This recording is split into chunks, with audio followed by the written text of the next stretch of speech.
Hello and welcome to St. John on the southern coast of the province of New Brunswick. Great to have you with us wherever you are watching around the world. We're on the northeast coast of Canada for the Ford World Women's Curling Championship 2014. The city of St. John situated along the northern shore of the Bay of Fundy. Its architecture is Victorian influenced. Plenty to see and do in this town, but our focus is at Harbour Station. We're getting to the meaty end of the round robin competition, and our featured game in session 13 is Scotland against Sweden.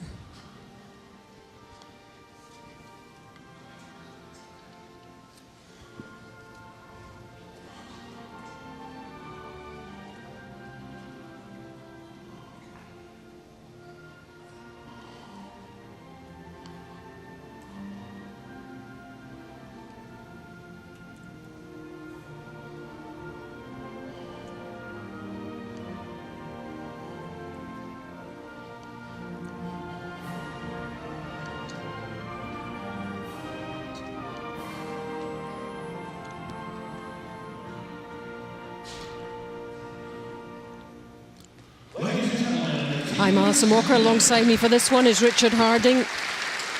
And Richard, we're getting really to the business end of the round robin now, and two very different journeys so far for these teams. That's absolutely right. The Swedish team have been powering their way through the round robin, sitting on 6 wins. And the Scottish team, new to this whole experience, they've been struggling all week long. And here are the lineups for Scotland. The lead, Barbara McPake. At second, Rhiannon McLeod. Change at third, Hannah Fleming drafted in. And the Scottish skip, Kerry Barr.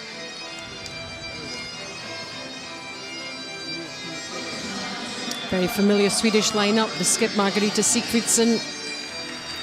The second, Maria Wennerstrom. The third player, Tina Bertrud. And the fourth player playing the skip stones, Maria Pritz.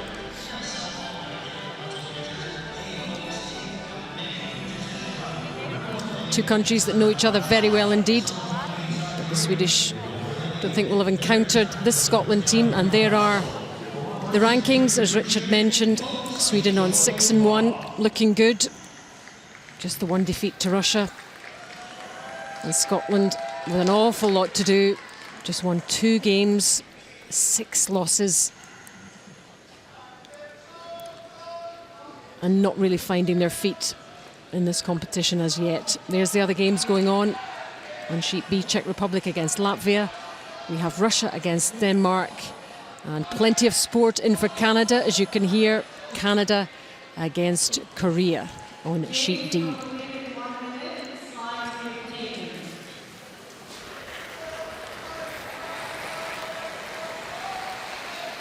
What will these Scots girls be thinking ahead of this game, Richard? Well, they're probably thinking, how on earth are we going to beat this team? But they have to just concentrate very hard on making their shots. And I think Kerry Barr's got quite a good attitude about the thing, but I think she's maybe a little bit thinking, well, not all of these teams, but a lot of these teams are better than me, and maybe I just can't quite beat them. But you have to go out, I think, open-minded and concentrate and trying to make all your shots, and they all need to do that, and just kind of blank out how difficult it might be to, on paper at least, to beat Margareta Sigfridsson and her team, especially Maria Pritz playing so well at Last Stones. And Hannah Fleming there keeps her place drafted in the last game. What difference will that make? Well, Hannah's a very good player in her own right. She's obviously used to skipping. I think she'll help Kerry Barr at the skipping department. And she played one game, just played the last game and shot 92%, which is very good shooting indeed. So if she can do that here, That should be interesting to watch. It's Margareta Sigfridsson that gets us underway for Sweden. Margareta Sigfridsson may not be the most stylish player that you've ever seen, but she's absolutely machine-like in turning out the shot. Yeah, very, very solid player for Sweden, the real backbone of the team there.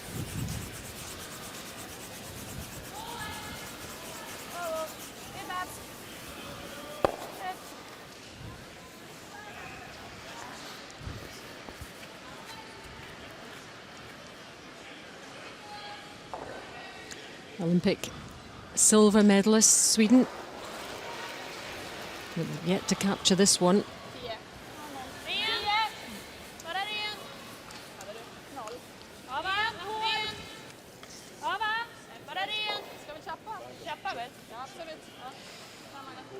Margareta from Sundsvall in Sweden.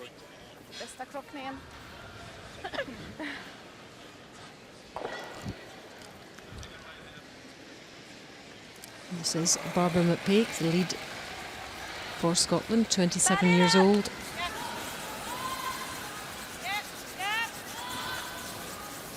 Lives in Stirling.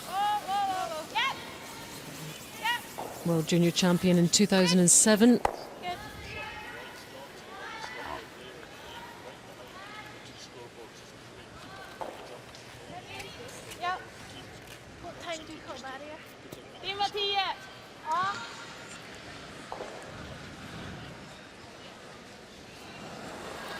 Maria Wennerstorm, in second for Sweden. Part of that Olympic silver medal winning team in Sochi last month.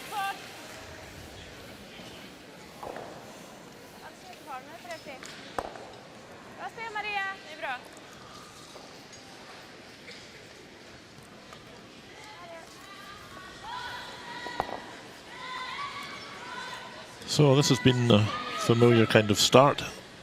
The opposing team, or the team without the last stone advantage, is putting the shot in the house, and that pretty much guarantees through the end that the play is going to stay in the house. Rhiann McLeod is just 23, from Perth, but lives in Aberdeen.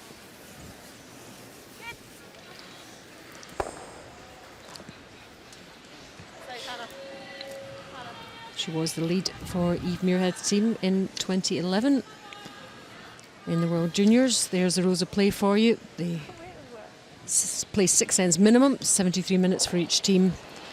And of course the one coach interaction, clock continuing to run. And time can be an issue, so we do have to keep an eye on it.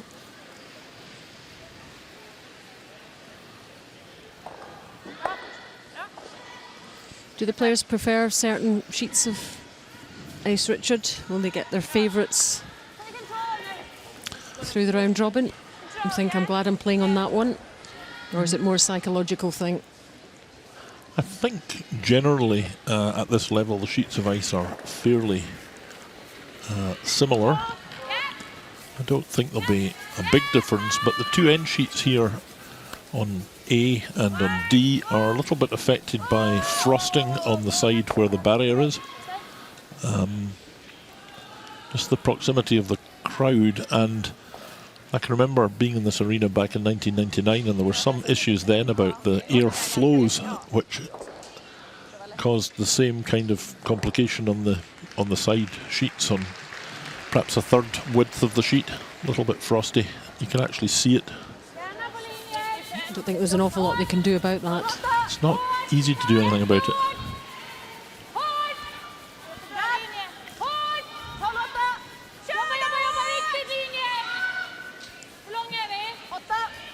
I think it's probably got something to do with the ducts in the roof, which are pointing the direction they're pointing in. Just nudging that one to the outside.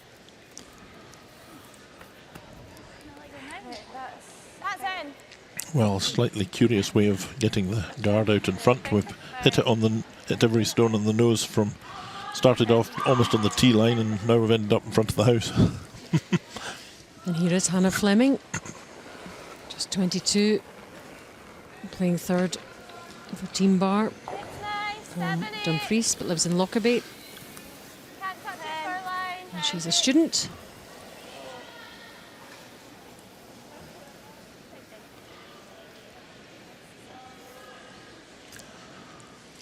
Well, Hannah comes from a farm in High Tay, which is not too far from Lockerbie. A little steamy with that one. Yep, so she's just a bit unfortunate there. Quite a long way off for draw weight.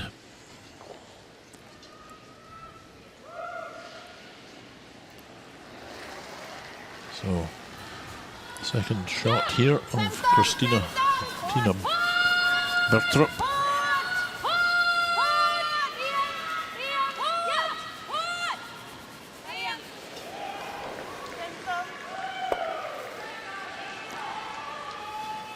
So she will hit and stick, and now chance here for Hannah to draw in behind these two yellow Swedish counters.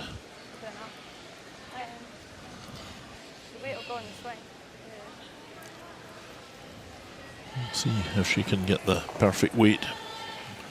I've got the rock clock on it from the hog line there to the other hog line. She'll have learned a little bit from that last one, what not to do.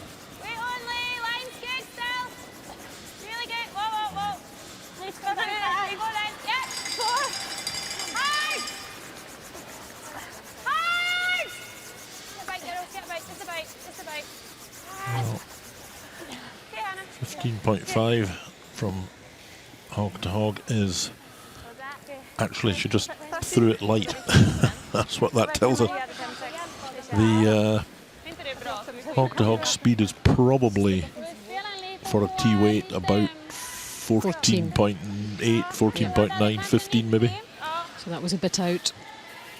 She was hoping to get that round and tucked in.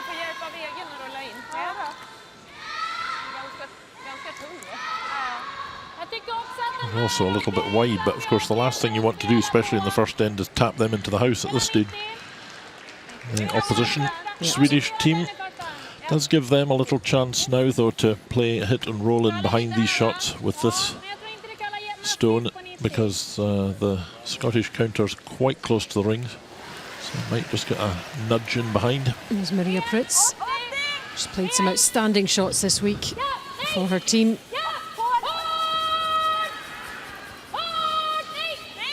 This one's pulling across a lot. Well, she got the nudge. Is it going to stick in there? It certainly is. What a great shot. Is that what she intended? Pretty much. I think she maybe would have liked to have caught a little bit less of the Scottish stone and gone right behind the guard. But curiously enough, that could be... Yeah, definitely she would have liked not to have rolled quite so far, perhaps. So Kerry Barr ignoring this. She has got last stone advantage here, and she recognises that the chance to possibly pick up two, if she can get a good stone buried in behind those two yellows at the front of the house. She needs to be fully in the white perhaps, and as much covered behind these stones as possible. Trying to force Maria Pritz with her last to have to play an accurate raised takeout. So here we go. Kerry Barr, 27, from Edinburgh. And left-handed player, so she plays from the other hack, you will see, where the two hacks are sunk into the ice. So this looks pretty good, just needs to curl at the end. Nice weight. Yeah, good shot. Nicely played by Kerry Barr. Give her a bit of confidence. Winning the Scottish Championship has been her biggest achievement so far. I'm sure they're learning a lot this week. Might not be quite what they intended in terms of the win-loss record, but Well, that shot is good enough to force Maria Pritz into hitting one of her front stones, the front stone out of the rings onto that Scottish counter. You'll notice she's playing a controlled weight takeout here, not too much weight. Actually, she's going for the angled one and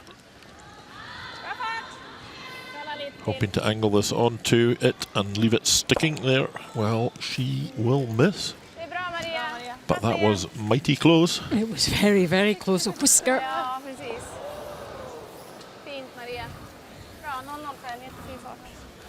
So a big chance for Kerry Barr to post 2 points on the board here.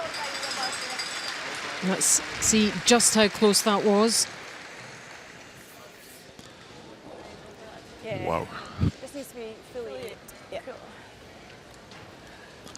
So a real opportunity here, Richard, just for a good start for the Scots. They need to take these for last stone of this first end. So in theory this is a very easy shot because it's same shot again. They're giving it some sweeping though. Needs to be fully in the white. She's thrown this a little bit lighter, but has she thrown enough weight to get two? That's the question. I think she has. Didn't seem to be any element of panic there from the girls. Successfully executed by the Scots. Well, it's a good start for Kerry Barr and her team. First end. All done. And after one, it's Scotland 2, Sweden 0. That was a good end. That was a good end. Det var Hånda där. Där, kan jag.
Up close, end. So into this second end of this game between Scotland and Sweden. Scotland with a good first start for them. 2 points.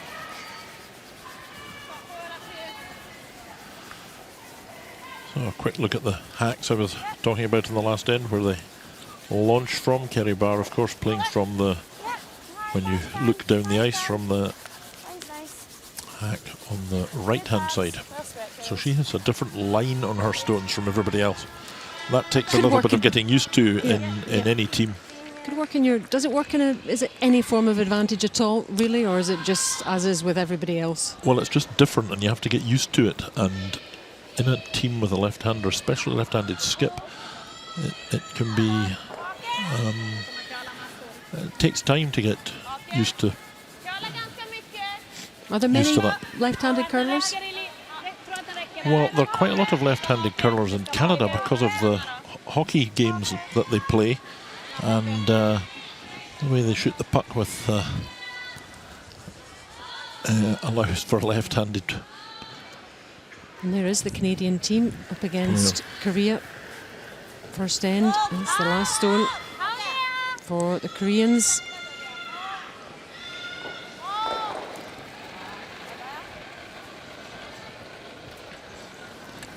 So bright. He's good. He needs to swing a wee bit. Hoping that one's going to go out, which it does, and they managed to secure the first opening point for Korea. But a missed chance for two there. Back to our game. Sweden on the attack with the corner guard out in front.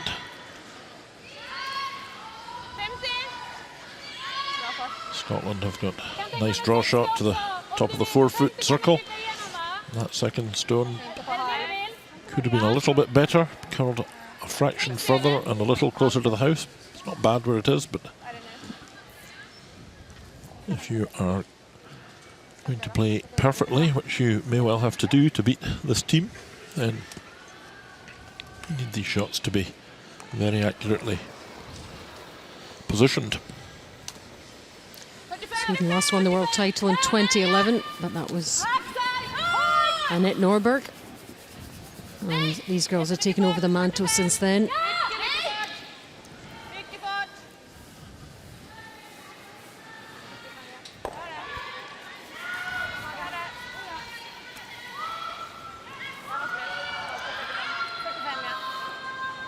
They are currently top of the world rankings. So very, very difficult team to beat.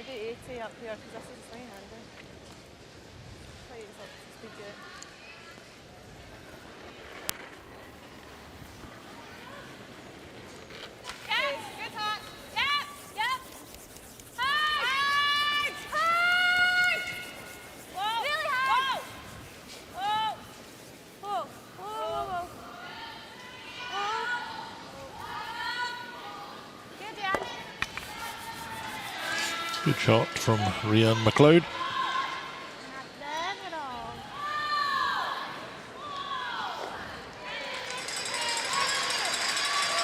Originally from Pitlochry, started curling in the curling club there. Before it closed, unfortunately, a few years back.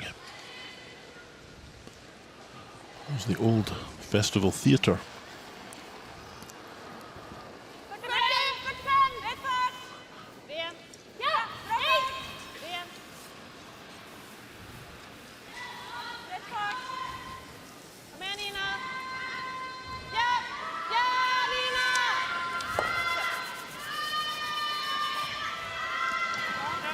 So the hit and roll away from the centre guard by Sweden, and happy to try to take on Kerry Barr's team here. Sweden hoping to bounce back immediately with more than 1 point at this end. They've been very assertive in their approach to this end, as you would expect.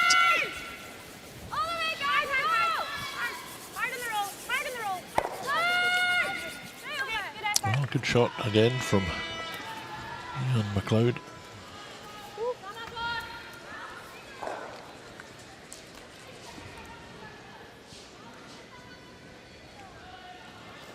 So Margarita Sigfridsson directing the play.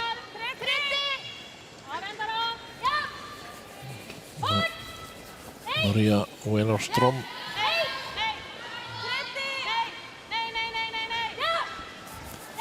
looking to get the roll here. She does perfectly. Perfectly judged shot. What was the danger of the stone being finishing, the Scottish stone finishing where it did?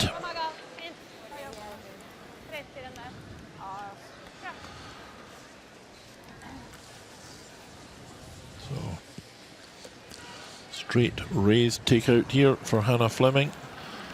92% from her one appearance so far. A little bit off with her first two stones in the first end, but it came good for Scotland in the end. Well, they did call the sweeping on briefly there, and then stone ran straighter, I think, than they expected. Maybe expecting a little bit of a draw, but it just stayed and brought about the miss on that raise.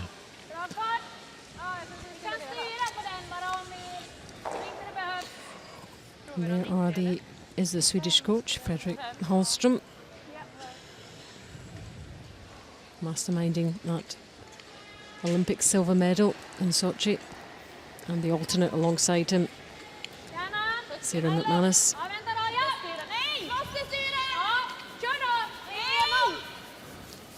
But this lineup for Sweden very, very well established.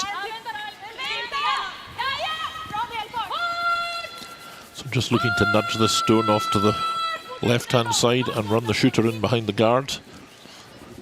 Keep these stones as far apart as possible and make any double takeout opportunity as difficult as possible for Scotland to execute. Here's the Scottish bench.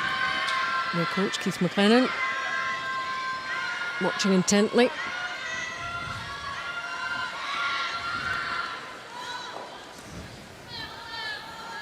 Second stone for Hannah Fleming. Let's see what she can make of this.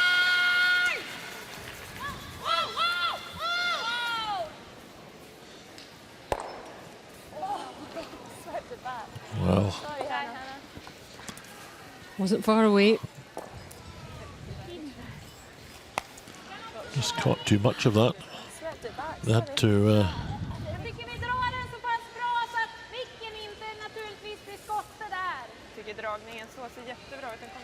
no, they just got too little of that. They needed to catch a bit more and get the angle across to push that second Swedish counter to the edge.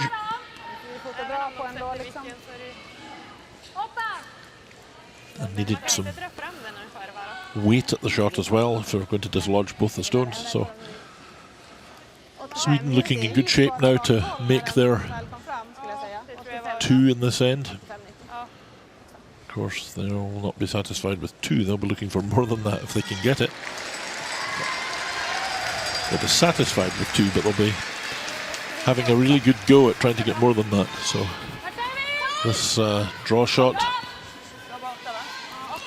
If you see a chink of light, the Swedes will take it. Looking to get round behind this corner guard of Scotland. Very well played indeed. Nicely behind the line of that red. Well, you can see them pointing the brush at what their nomination would ideally give them as a result. The hit and roll off that shot, outer of the 2 shots, and in behind. It's definitely a chance. Going to have to pass the front red stone by quite a narrow amount of space between it and the shooter. Quite a challenging shot, this one. That's what Sweden are good at doing, forcing you into having to play tough shots. And if anything, this is the hand that Kerry Barr needs to watch. It's very easy just to edge the stone wide. The games I've watched her play before, she's been a little bit on the wide side. And she was just a fraction on the wide side there because she needed the roll. Just stuck, didn't it? Didn't move. Felt like there was maybe something under it, so I gave it like a wee shove at the end. So it just stayed, needed to curl a little bit more, but I think she was maybe fractionally outside the line of the brush.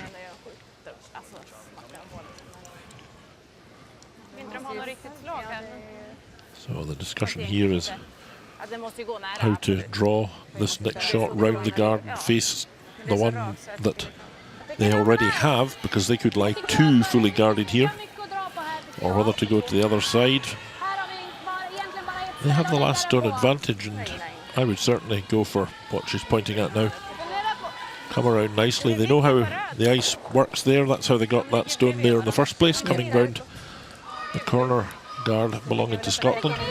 Yeah, we've done that before. Just being careful not to set up some kind of double takeout for Terry Barr.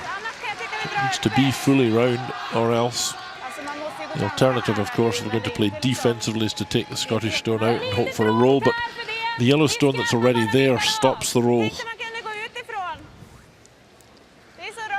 Stops the roll in. And if they catch too little of the red stone and bump the yellow one in behind the guard, then of course it's going to be in the open. So I think that's the best shot. So that's just what Margarita's discussing.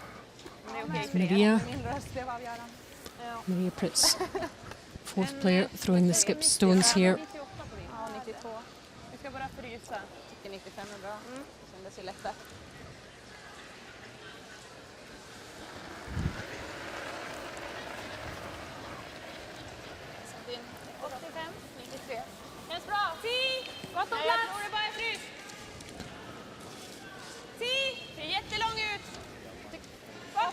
Just waiting on the stone to take the curl. Here it comes now.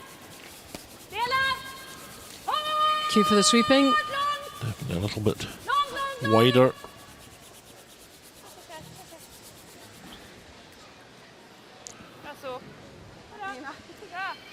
Meantime, let's catch up on sheet C. Russia are playing Denmark. Right, first end, we're into the second end, and it's the Russian skip Anna Sidorova with the last stone.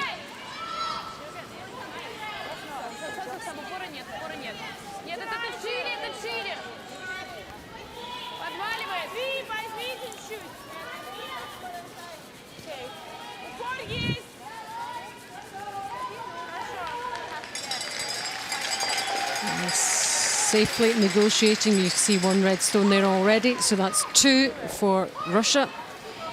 They get the first points on the board in that one against Denmark. Back to our featured game. Scotland against Sweden, and an important shot for Terry Barr here. Well, just going for a tap back or removal of the back stone of Sweden, because what she does not want to do is give up 3.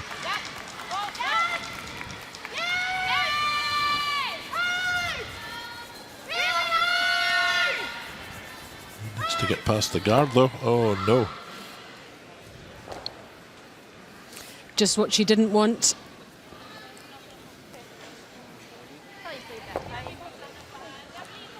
And you can see the 2 yellow counters there. That was quite badly offline, because you could see 3/4 of the stone from the other end, and you only needed to catch half of it and run your shooter, and then they've just got a draw for 2 as it is now. That stone at the back was good enough to force the error and allow Sweden to draw for 3 in this second end. So what did she get wrong there? Was it the delivery, weight, line, everything? Well, she hadn't played down that line of the ice on that hand and at that weight. So, but I think maybe they just under-iced it a little bit too little ice, expecting the stone to run a bit straighter than it did. So this should be fairly straightforward for Maria Pritz and her team. To secure 3 points for Sweden, and a great response from the Swedish team. It now means that they're in the lead after 2 ends. Scotland 2, Sweden 3.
Plenty of support for the Scotland team here. Out in force. Very vocal. The Scottish fans. We're into the third end of our featured game between Scotland and Sweden. Live coverage from the Ford World Women's Curling Championship 2014. Alison Walker and Richard Harding guiding you through this one. Session 13 of the round robin. And Sweden bouncing right back. 3-2 going into this third end.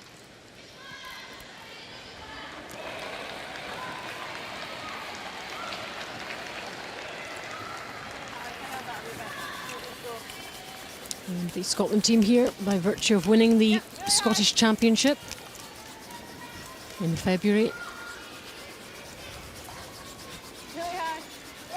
And a whole new experience for them at the World Championships.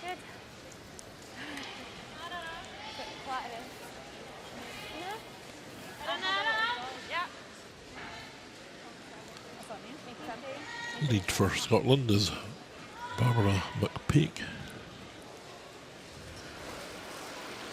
So used to seeing Eve Muirhead and her team on this stage.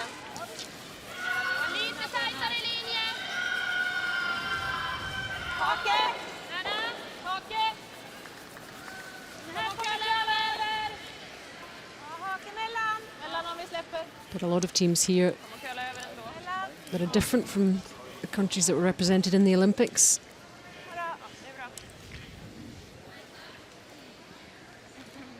And you can see the big crowd supporting Canada on the other side of the arena there.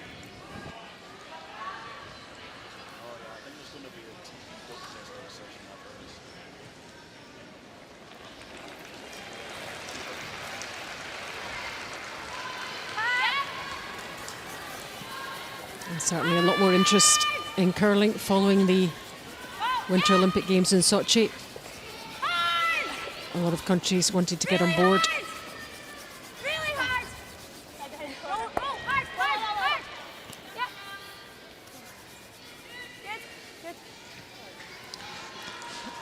Let's just see how Canada are faring against Korea. Korea claiming one in the first end. We're into the second. Rachel Holman with the last stone for Canada.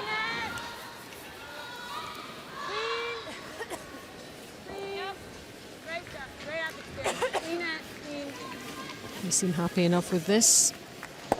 Knocking out that yellow to lie 2. And now Canada take the lead 2-1 after 2 ends. The supporters enjoying that. Back to our featured game. As you can see, 3-2 to the Swedes. Successfully negotiating that guard.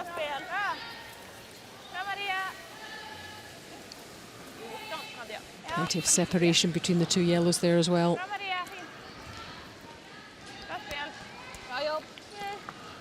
So the last stone advantage here is back with Scotland, having given up the 3-pointer in the second end.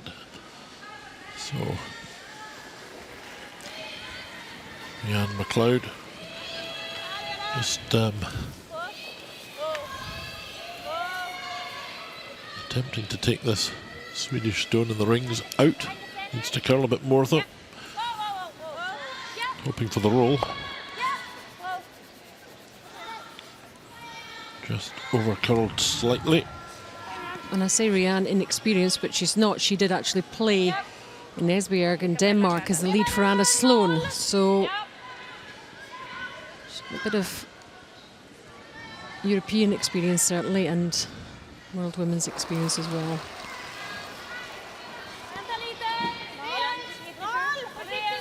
But certainly compared to these girls who've been around on the international stage for some time. And it does count, Richard, doesn't it? Oh, absolutely. They're not phased in any way playing out here, but as you've pointed out, for the Women's World Championships, Rianne McLeod and Hannah Fleming have some experience, Hannah at junior level. But Kerry Barr is this is all new territory for her. There's not really any benefit to hitting it because the guards are so long.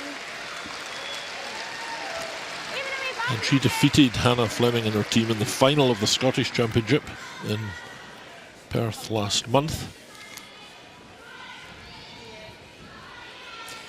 That's quite strange then for Hannah to come in and mix it up with this team when they're not that used to playing together, only really against each other.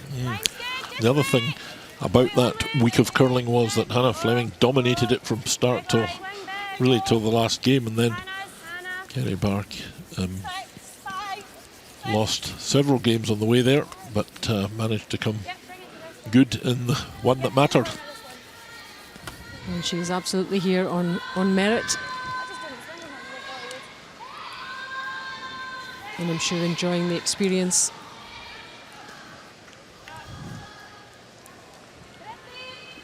Well, not quite getting the line right there.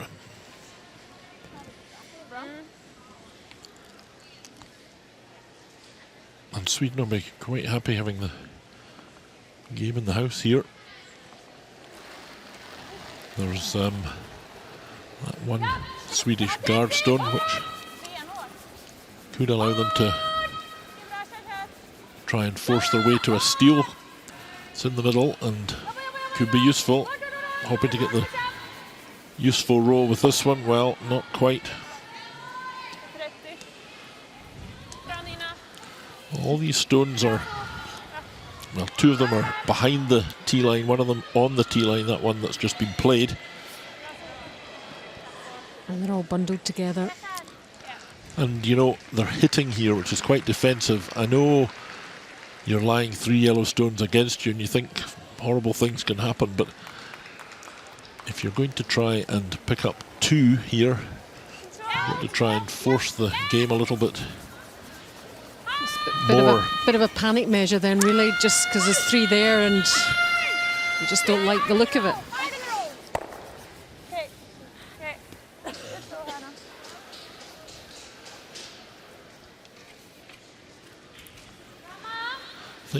I think they have to kind of mix the game up a bit to take it to Sweden, but I know that also means it's more dangerous and they don't want to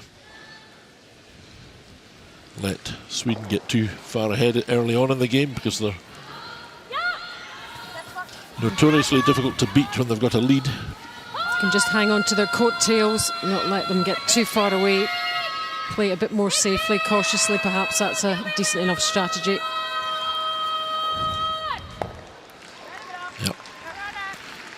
Well played there too from Christina Bertrup. Now she's looking at the draw, but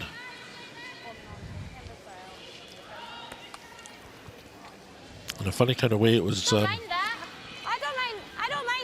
nicer before, where there was the stone that she's looking to now hit and roll off was a little bit closer to the middle and allowed more of a nest to come and bury in.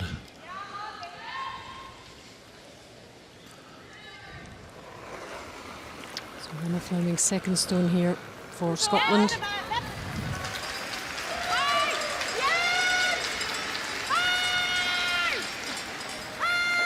Well, stone curling quite a bit. That's good. That's pretty good, actually. Is that Scotland lying second stone there?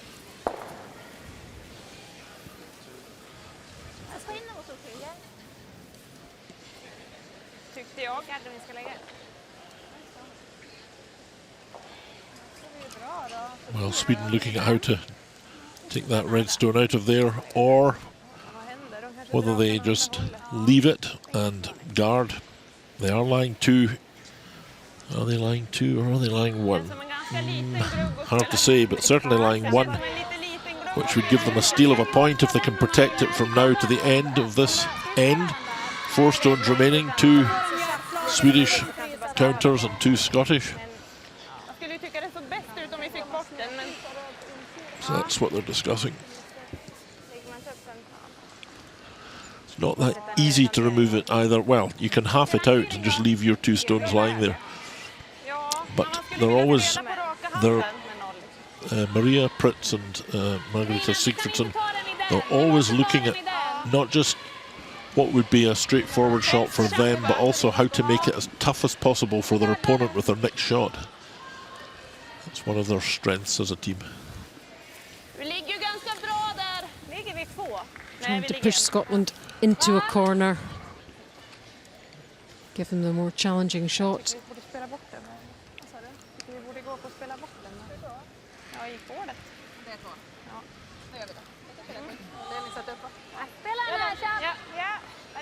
So trying to force the play.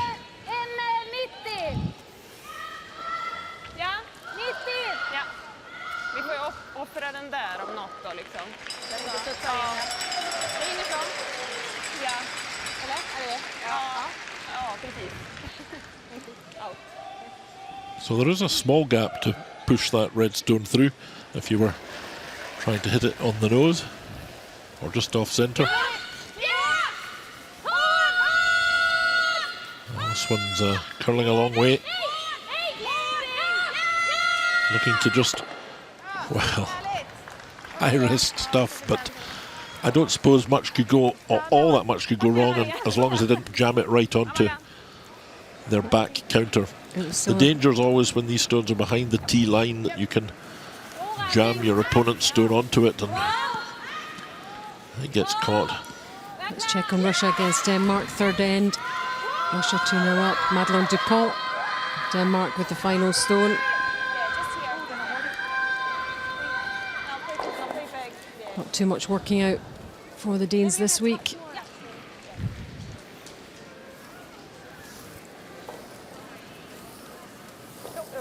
And that didn't work out either, as you can see. Seal of 2 for Russia.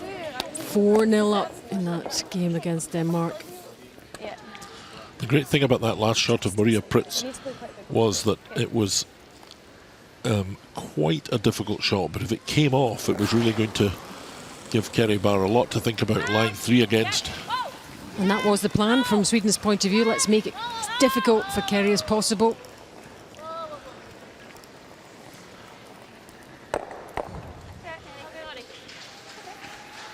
Well, I just know that I popped them back. not bad, but you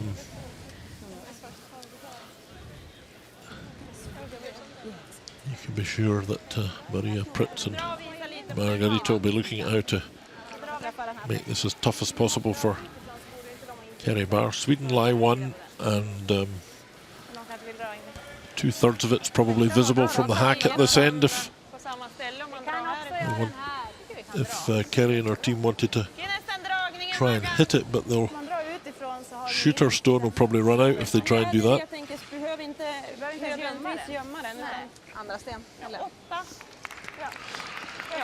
And it's difficult if you had to play a draw shot into the 4-foot here. It's going to be a little bit of a challenging line to do that. There's a gap between that front yellow and front red, but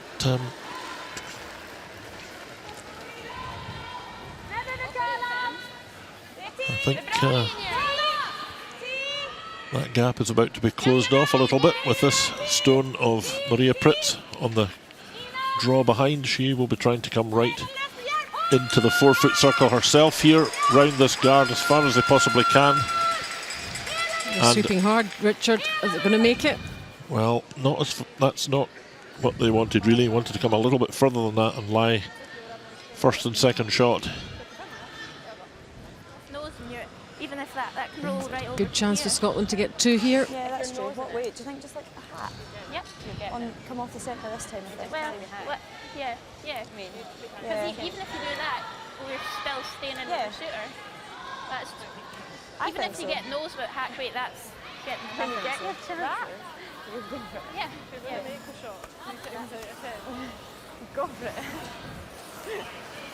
I'm just going to go for it, she says. So she has to hit this red stone anywhere from just about the centre of it to the right hand side of it, the side near Hannah Fleming's brush.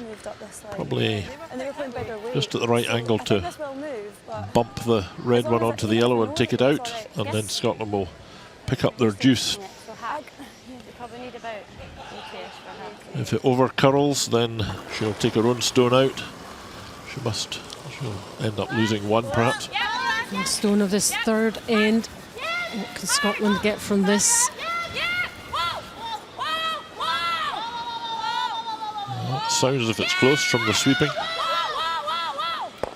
Perfect, Kerry. Well played, Kerry Barr. Confidence booster that will be. Yep, 2 for Scotland, and that all came from Maria Pritz's last stone. But Kerry Barr still had to make it. Scots are back out in front. After 3 ends, Scotland 4, Sweden 3.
Scotland edging into the lead after that last end, 4-3. Is back underway in this fourth end at the Forward World Women's Curling Championship 2014. Round robin action coming your way. Good to have you with us. And we're pretty close on each end. A couple of mistakes. And Scotland out in front. Margareta Sigfridsson, very solid player for Sweden. Good percentages. And the tactics here for both teams are, we can summarise really, Margareta Sigfridsson with the last stone advantage will be looking to try to pick up 2 shots or more, and Kerry Barr will be trying to limit them to 1 shot or force them to blank the end, but not give away 2 or 3. Now, the last time coming down here, they all looked not too bad for a while coming in this direction, but you'll recall from about 20 minutes ago that Sweden picked up 3. So they have the last stone advantage just as they did in the second end. And it will be interesting to see what they make of it.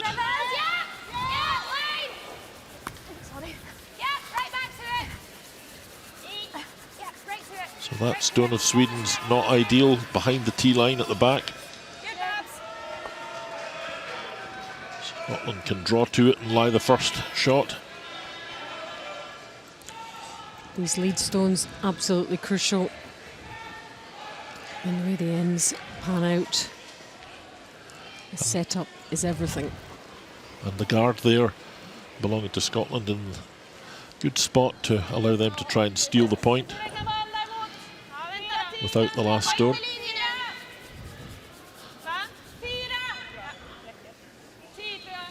So Margareta Sigfridsson, her second stone here.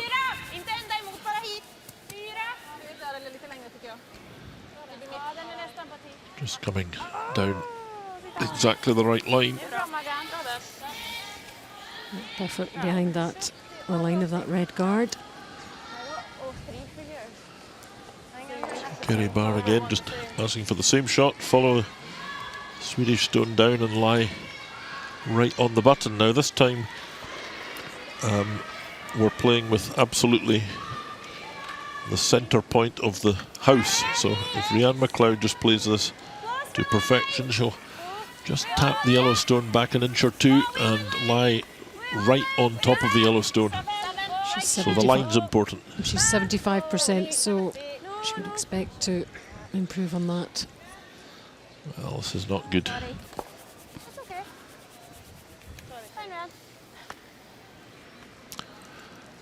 No.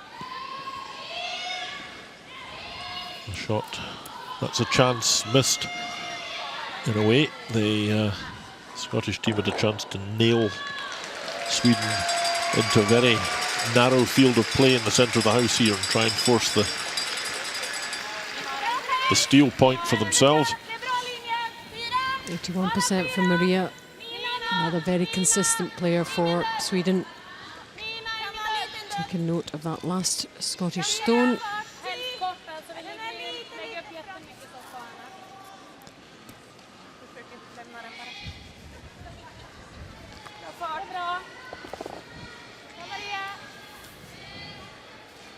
So, pretty good shot.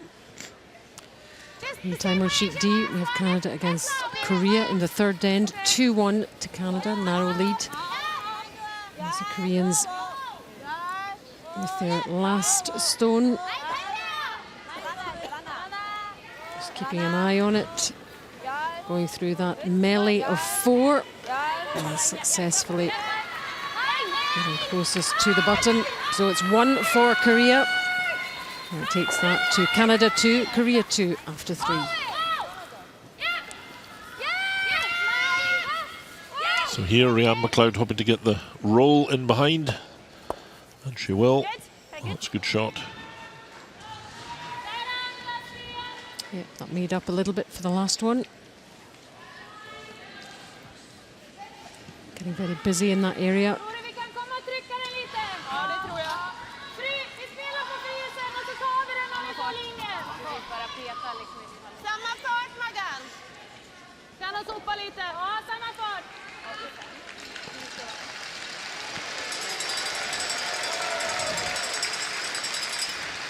Margareta Sigfridsson's quite familiar with piles up of stones in the middle of the house. She's looking to just bump the Scottish stone a little bit and get the angles working better for her with future shots, so that perhaps she can get a pot shot at one of them and outgo lots of Scottish stones and in-stay lots of Swedish ones. This one's not quite so good. It's very close to that guard as well. Now, there is a chance here for Kerry Barr and her team perhaps to steal a point, but you're always wanting to prevent a big end going against you. So you have to weigh up how dangerous is it to keep sort of playing an attack game at this end, which they have done to their credit. But if the angles suddenly present themselves a little differently, then these Scottish stones can all potentially get taken out, and there's a lot of yellow granite in there for Sweden to score lots of points. So that's what's always weighing in your mind at this stage of this type of end. So if you've got an inkling for a steal, does it need to be much, much more than an inkling before you do it, in case you're worrying about getting a massive score against you? How do you weigh that up? I think obviously every end is different with the way the pattern of the stones is. This looks quite positive for Scotland at the moment.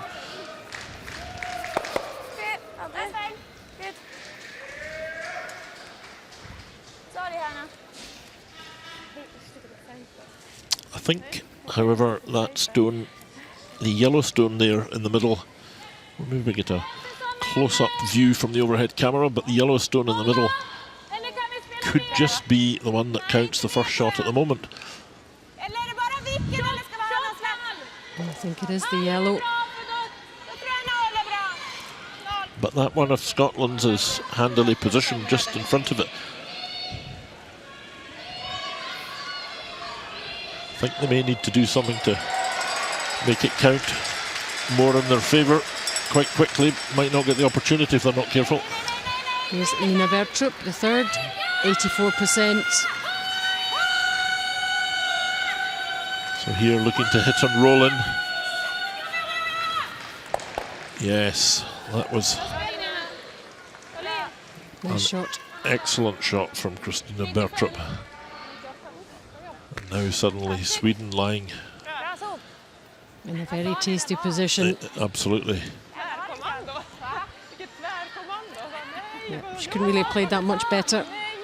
Now, just so well played, bumping that red stone away from its dangerous spot for them, leaving them lying two right on the button with guards out in front. So they're Ideally, these would be here. hoping to make two It's here. not bad, because then we can use it with the next one. Did you get set up Like that? Yeah. Yeah? So I like Scotland that. with Even a if you were to little bit bump of a it from here. headache. Well, Yeah? Yeah. Okay. I don't know whether you could come at the one right on the button at quite big weight, hit it on the left-hand side as we're looking at it, and remove the yellow stone, well, the other yellow stone from play, squirt it out the edge, and then that one that's right on the button would come back. I think it would probably lock a little bit on the red one belonging to Scotland, but All very easy from up here. it'd have to be big weight. She's not doing that. She's playing lesser weight and just maybe hoping to tap it. That's not a bad shot either, because if she closes the stone right in and leaves her shooter lying at the front here, that's really important. Then she could just be forcing Sweden to take the single point, and that would be a good result for Scotland at this end. I think they'd be happy with that. A little bit wide at the moment, needs to curl.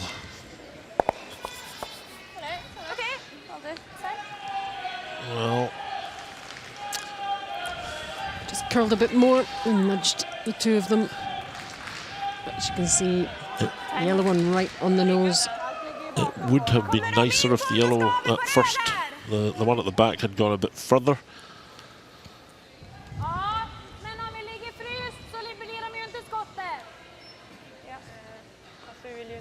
Den här frysen känns ju svårare än att gå och dutta på röda. Yeah. Looking to really force the play and come right in on top of that yellow stone of their own on the pot lid on the button. If she can freeze onto that, it's going to be a very tough call for Scotland to get anything out of this end or to have the chance of a steal. That was why it was important for Hannah Fleming's shot to cover the line in here, but because it rolled out, it gives Maria Pritz a great chance to come right into this shot. Sweeping like mad. I think they think it's going to curl too far. And it is. That's not ideal, but it certainly covers the line, and more annoyingly, it covers the line for getting a hit and roll off your own red stone even. It makes it difficult for them too. Yeah, that would be quite So good. Probably need about back 8 weight. we didn't get an extended opportunity to see which stones lie second. I don't really want to move it too And far third and give them like a run here. or something. Mind you, it's not going anywhere, is it? I don't mind putting like probably like that. Yeah. A good shot for Scotland would be to come down this line and There we roll go. in. Well, you can see Sweden do lie two at the moment. It's- Yeah, and come in off that red. but if Scotland could come at this and roll in off the red stone on the left, And if we bump the yellow, will it go into They won't mind giving up a single point to Even if you're behind, it won't. But that Sweden here. doesn't mean you'll be in. Okay. So he'll probably need about 3 this side quicker. 3 on this side. Yeah, because I would rather we just got to tee rather than leave them line 1 than it would be too heavy. So you heard Kerry Barr saying leave them lying 1, so she's quite relaxed about the fact that they could pick up 1 shot only. Scotland would then have the last stone advantage back in their control.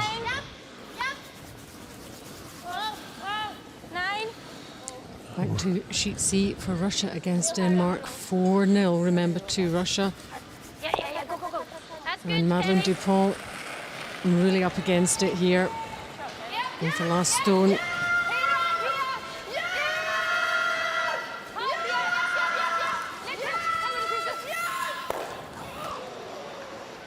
Manages to get rid of 1 red. 1 red remains for Russia. So it's another point for Russia. They are 5-0 down in that game. Hard to come back from that. We have lots going on in our game. Look at all those stones. Reds and yellows. So this, with 3 shots remaining in this end, 2 for Sweden, who have the last stone advantage, and just the 1 for Scotland's Kerry Barr. And you wonder, how can Sweden conjure 2 shots out of this? Because that's what they're looking to do. Not very easy, I don't think. Even with last stone, Maria's 82%. Playing very well. So this is the first of Maria Pritz's stones here in the 4th end.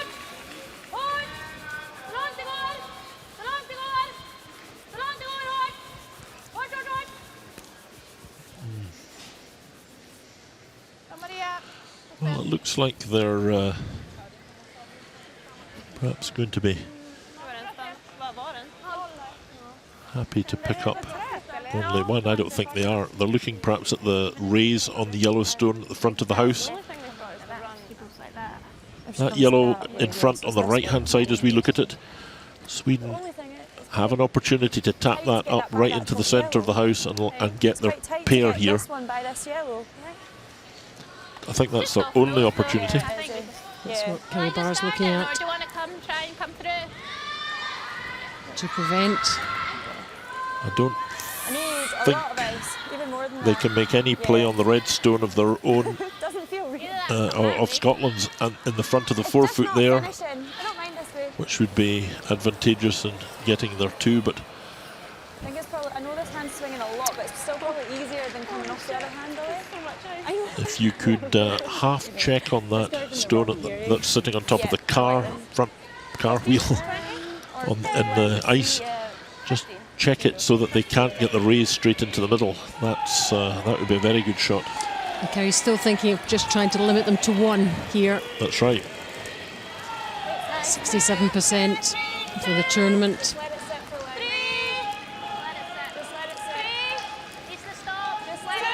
What can this stone do for them?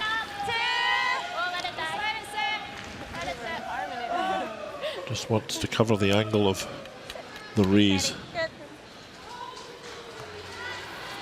She's done that pretty well, actually, I think. It's all about the angles, all about the routine. I think it would have been better if she'd been a little bit to the left of where she is at the moment, because I think there's still an opportunity to come down round the 2 guards, 1 belonging to Sweden, 1 belonging to the one that Kerry Barr just played, and just come to that back red stone. If she can get enough curl on it at the end, she needs to get a little rub off and out count that Scottish counter, which is fully in the blue circle. As easy as that. I don't think there's anything else that's open here. Well, we're looking at something else. Sweden with that yellow counting at the moment, They're right looking- in the middle. Yeah, they're looking at the double raise. That red at the front onto the yellow.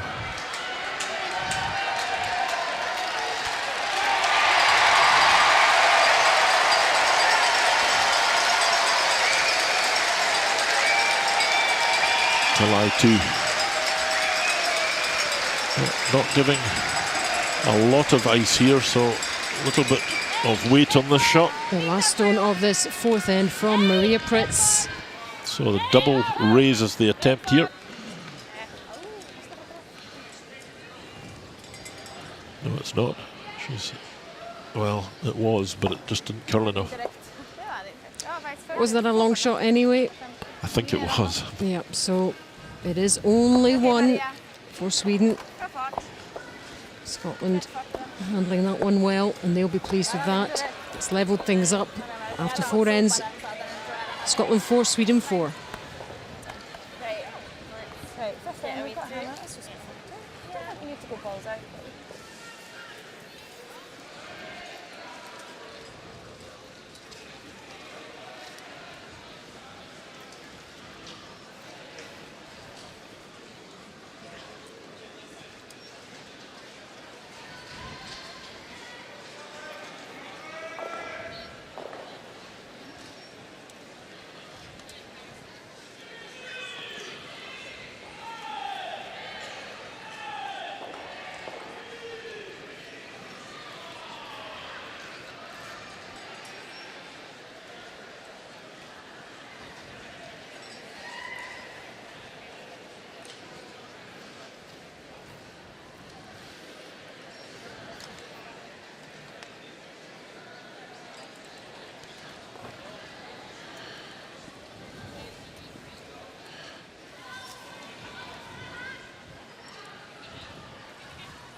So we're into this fifth end of our featured game at the Ford World Women's Curling Championship 2014. Scotland against Sweden. There were the numbers.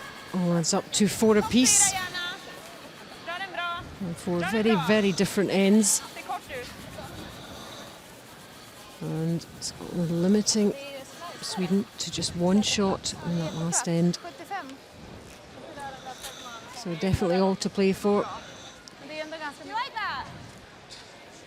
Sweden with just the 1 defeat, Scotland with 6, so big gap in terms of their numbers of wins here, but hanging on to their coattails pretty well so far.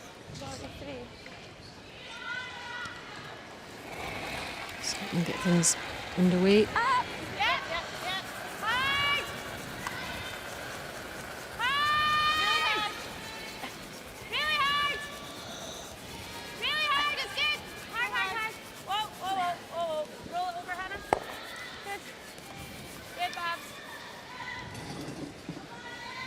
Knocking away the Swedish yellow stone.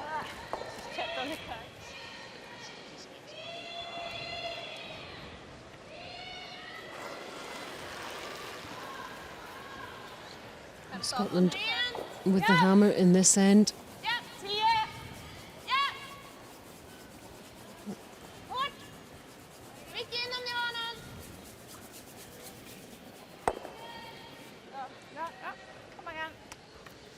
Off goes the red.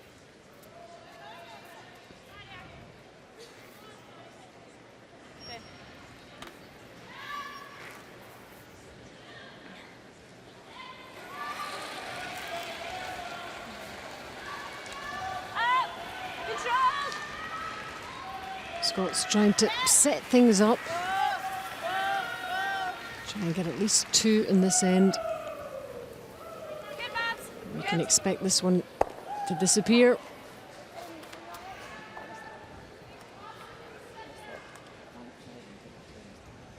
Yeah, we're happy with that. That's what Hannah said.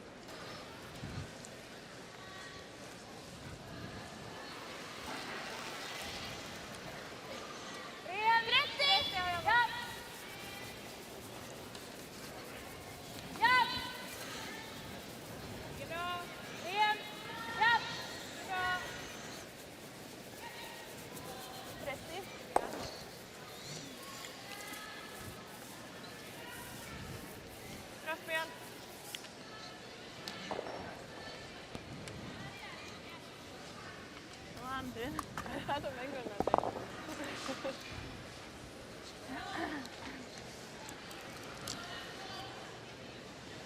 Well, it was a well-engineered fourth of a point to Sweden there, but you just could see how difficult it was to get that to actually happen against the Swedish team we've got on show here.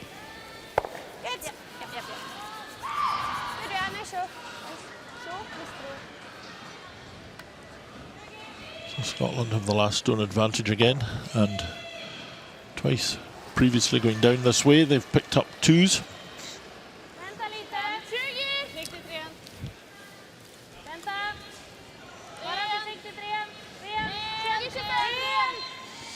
It's tit for tat here. One yellow, then one red.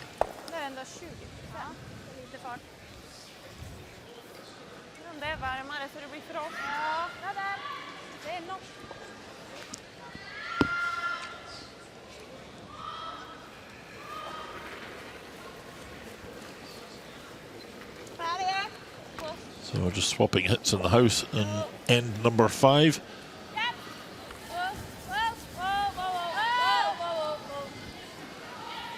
One of the things they'll be conscious of a little bit is because that end had pretty much draw shots all the way through it and lots of thinking about which angle to hit a stone at and where to try and put your next shot. The end took a lot of time to play, and you have 73 minutes to get the whole thing done, and sometimes an end like the one we're watching just gets the time back on side again for both teams. So I'm sure they haven't had a little chat to one another and said, let's do this, but it's almost unsaid, isn't it? Just a quick glance at the clock, move things along a bit. Yeah, once it starts, an end like that, neither of them are all that. Once the stones are in the house and they're just taking them out, neither of them are all that bothered if it runs its way through here and they can get back to the attack plan on the next end. But they still have to concentrate on getting these right. They can't be too loose with shots. Well, there's always a danger somebody could miss, or I'm sure if there's a hit and run, there's the opportunity to put on a centre guard by Sweden and see if they can get a steal out of it somehow. Let's check on sheet D again. Canada against Korea, 2-2 after 3. We're into the 4th end now. Rachel Homan with the last stone of this 4th end.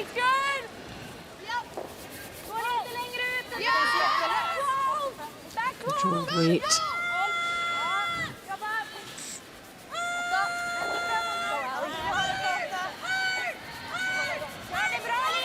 Safely past the guard. A few stones in there, but perfectly placed, and that's 3 for Canada. Really well played shot from Rachel Homan. 3 counters that takes them to a 5-2 lead over Korea. 70 might even be a wee bit slow. 60 will be fine. We're 4-4 in our featured game between Scotland and Sweden. And they're stepping on the gas a bit in this end, trying to make up time.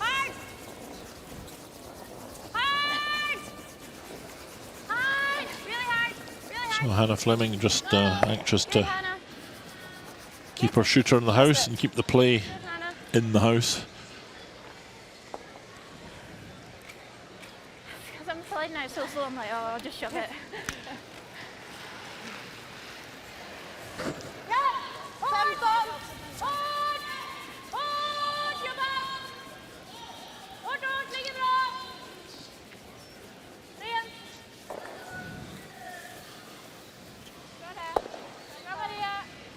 Maria Pritz will hit that stone on the nose. 3 stones remaining here. Kerry Barr will be quite happy to hit and maybe move the position of the shooter to somewhere different in the house.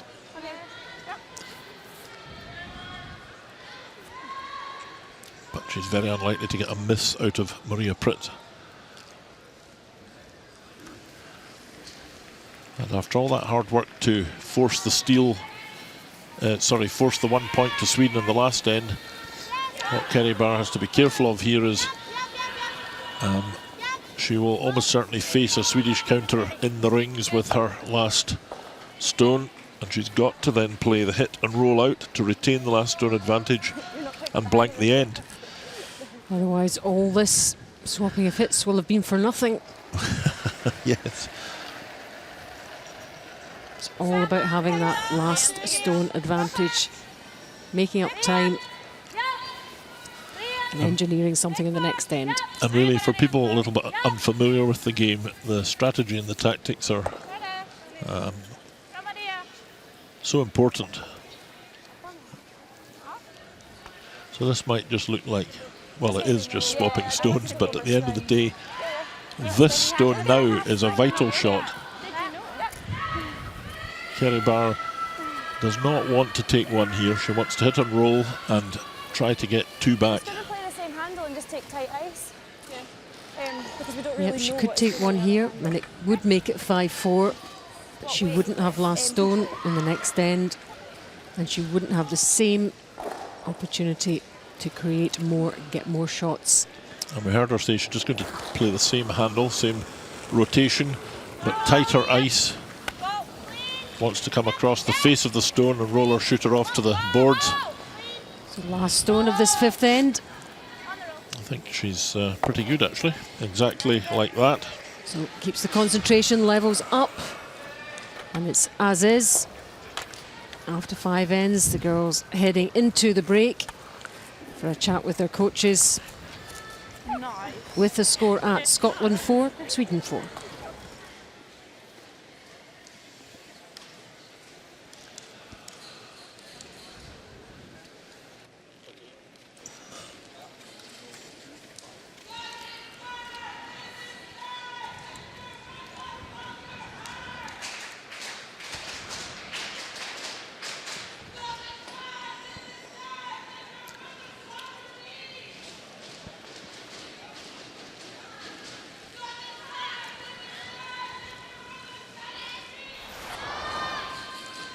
So we can have a look at the highlights in the first few ends here. Kerry Barr in the first end with the last stone.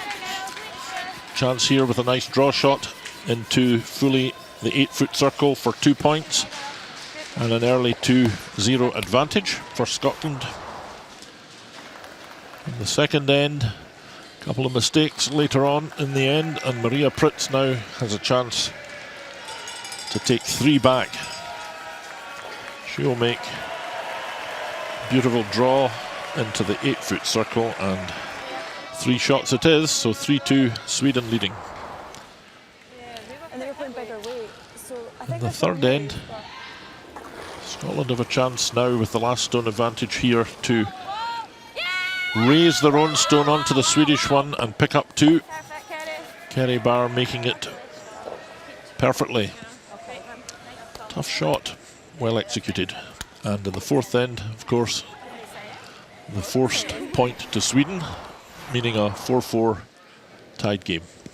Here we're just going to pop off and have a look at the last stone of the 5th end in the Russia v Denmark encounter.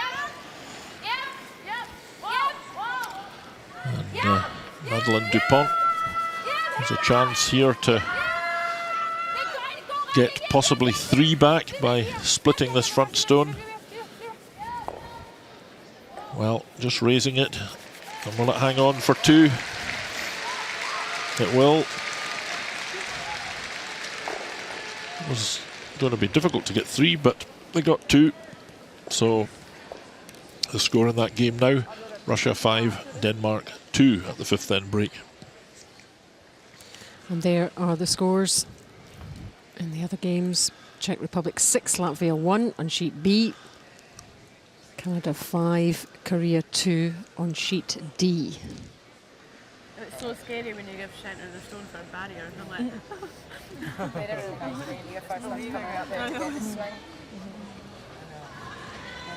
It is almost, you know, you've got to believe it, just use your sweeper there.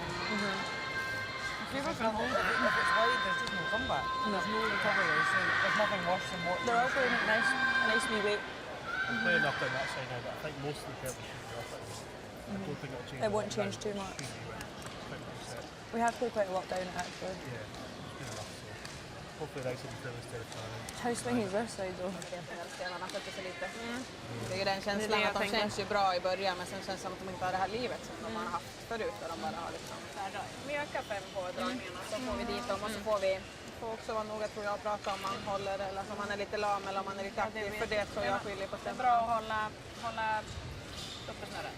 Ja, så att vi inte försöka tappar vara den. så konsekvent som möjligt. Jag känner själv att jag ibland, när jag tyckte den som kom kort, släppte jag lite trycket och då får den inte. Jag tror också hellre liksom spela dit dem alltså med lite snurr. Om det är såna isar liksom. Som jag har gjort förut. Ta in i med det gott. Look at the stats, Richard, after 5 ends, it's 4 all. And the only thing there's a huge disparity in is the hits. Not huge, it's still only 7% that Sweden are up. Yep, Sweden ahead on the hitting. Pretty high quality of play here. Draw shots are just about the same. Scotland giving up 3%. But actually, up to this point, both teams have got statistics from every game they've played, and Scotland are giving away quite a big percentage, 10% overall to Sweden. 73% for Scotland overall, 83% for Maria Pritz. So if you were a betting man beforehand, you would probably be putting your bet on the Swedes. You would, so the Scots hanging on in there. And look at that stat for Margarita, game accuracy 95%. well, she got marked down for that draw that was behind the tee. That's why it's not 100%, but that's probably the only thing she's really been slightly wayward with. just a little bit too heavy on that stone. Coming down here the last time, actually. That's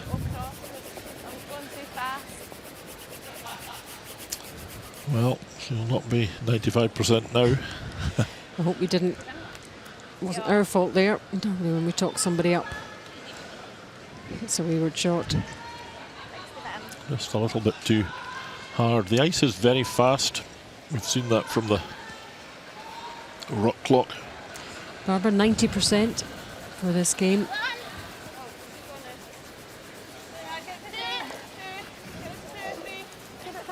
If your leads play well, you play well. It does reflect in the game. Well, overall to this point, Sigfridsson 85% and Barbara McPake 82%, so giving away 3%, not all that significant. And we can have a quick look at Canada, Korea on the other side of the ice here in the harbour station. Yep, 5th end. Last stone from Korea. 5-2 down, trailing the Canadians.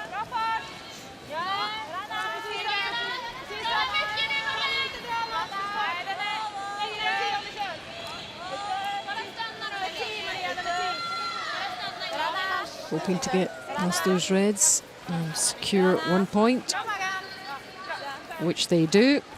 So they head into the break. Canada 5, Korea 3.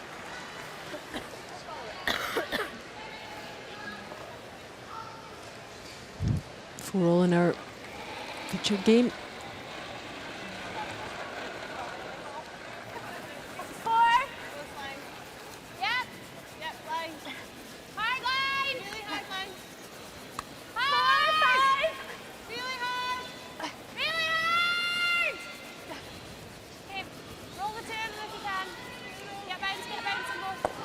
just misjudging that a little bit, catching the guard.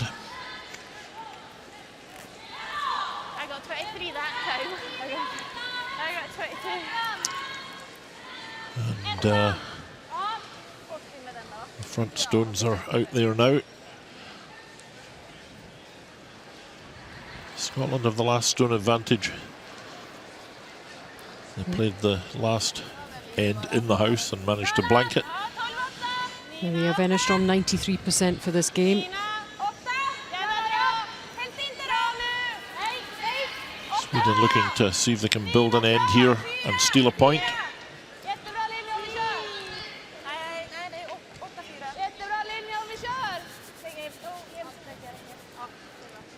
And in the build-up to skip stones, you're always trying to engineer the end so that perhaps the shot you've got to play yourself is not too hard. Easier it is, of course, better chance of making it. But sometimes at this level you have to be prepared to take some major risks and know that your last stone is going to be a real tough one to make maybe two. These are the World Championships. We expect shots like that from this quality of player. Well, hoping just to get the little roll inside there. Not very easy to do that given the spacing of where the stones were. That front guard. To Scotland just in the way of letting it roll in behind. But not a bad result. So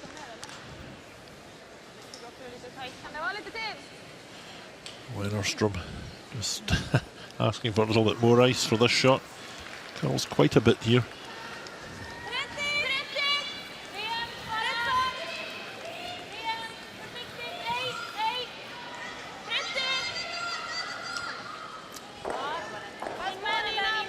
Just see the curl of the stone against the centre line. So Sweden will hit and roll to the wing to lie two.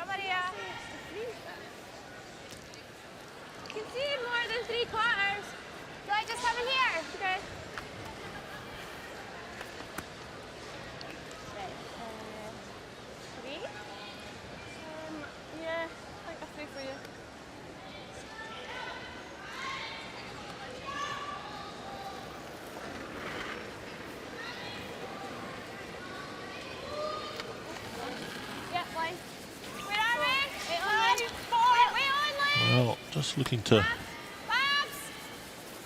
draw around this guard. It's going to have to curl a long way. The last time it got caught on the guard, so she's got a lot more ice this time than coming past.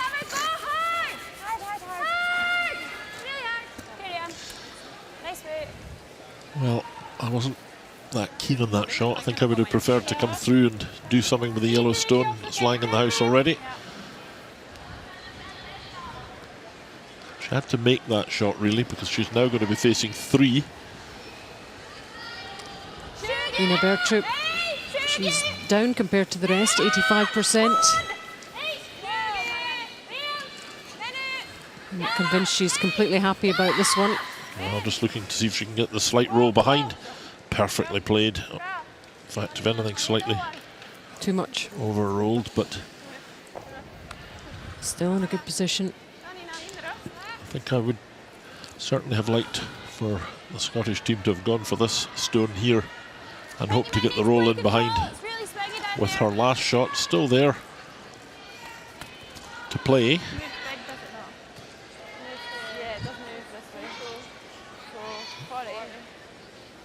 Hear them just saying it does move this way, so they're expecting it to curl quite a bit, and she wants to catch the inside of the stone and get a little roll off it. So 68% in this game, a little bit down on her 92 from the last game. Time to make up though.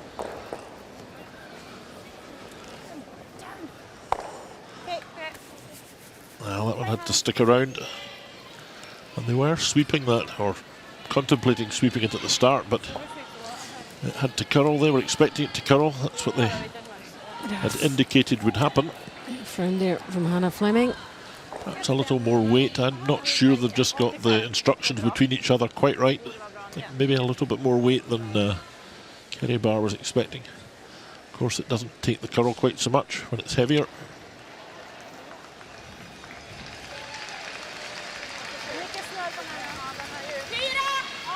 So now Christina Bertrup drawing round this stone again, and for those of you who've been watching all the way through, this was the zone that the Swedes got their haul of 3 stones at in the second end, coming around just about in the same place. Off the centre line and into the 4-foot down that line that they're playing just now. And they're setting things up nicely for a similar thing to happen. It's a Scottish response. Well, the big difference this time, of course, is that Scotland have the last stone, but there's a familiar look about it from end number 2 at this point. Just looking to clear the front, which they've done. It's important that Kerry Barr is able to get to the 4-foot circle with her last shot if she's going to be forced to take one. That's the way it's looking at this point. Sweden, of course, 2 main missions here to make it as tough as possible for Kerry Barr to even get one, and the first plan is for them to steal one if they can get it, or more, but if all else fails, then force Kerry Barr to take one.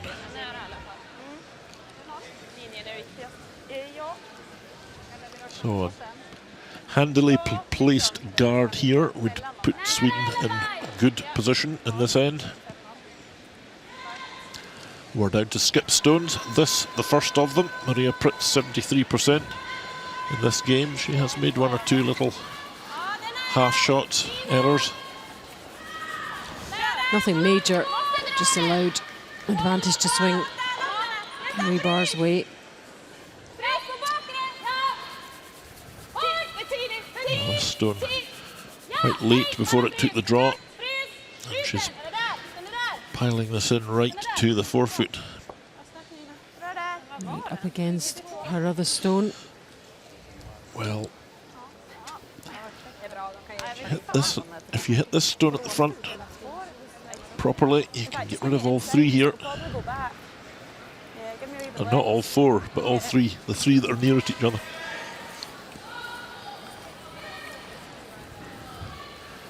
So accurate take-out play required from Kerry Barr with this shot. Very important to hit this stone just very slightly off-centre to the left-hand side as we look at it. Might work hitting it on the nose, but should be very slightly off. Tiny margins, check the angle. Good effort. Good. That'll do, Kerry. Good. Well, That's not quite. That'll do. That was good. Wasn't too far away. Just the hog, isn't it? Yeah. No, it's fine. He almost hit the right angle. Gets rid of a couple. And they had great difficulty reading that with the shouting. They thought they got it just right. It's proving to be a little bit complicated to read. That is the one variable. So again, Sweden just want to make Kerry's last stone as difficult as possible, as challenging as possible.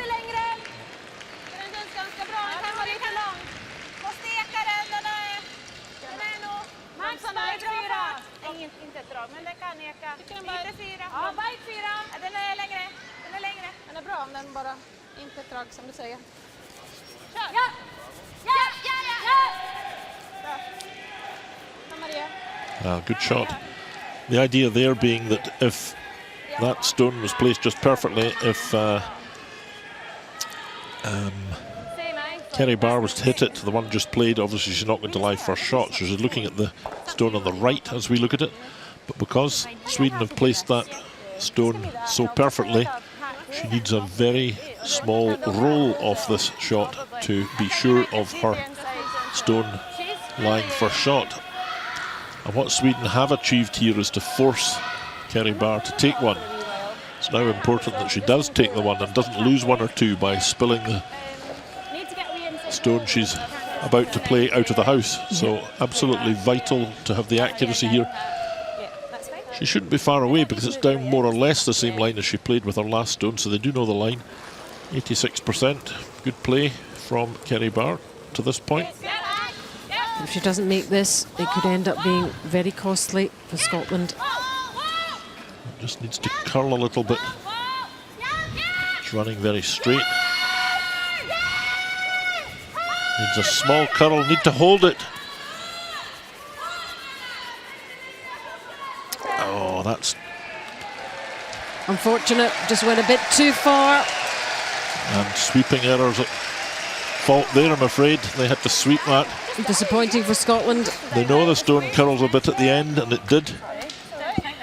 They lose a point to Sweden, who get their steal. First steal of the game after 6 ends. Scotland 4, Sweden 5.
We're watching live coverage of the Ford World Women's Curling Championship 2014. Scotland against Sweden, our featured game. Alison Walker and Richard Harding bringing you live commentary. And it's been a very, very close game so far between these two. Sweden very much fancied as the favourites to win this one. Scotland hanging in there. But I wonder if that 6th end might be the turning point with the Swedish steal in terms of the way the game pans out from now on. What do you think, Richard? Well, I think it could be. It was really important from Scottish perspective for Kerry Barr to make that point there. And they misread the fact that the stone curled quite a bit at the end. If they'd swept it all the way, I think they would have held it and caught enough of the Swedish counter to take the point. So, and when the teams do their post-match analysis, they look at the video, they look at what went wrong, because every shot is analysed to improve, make changes.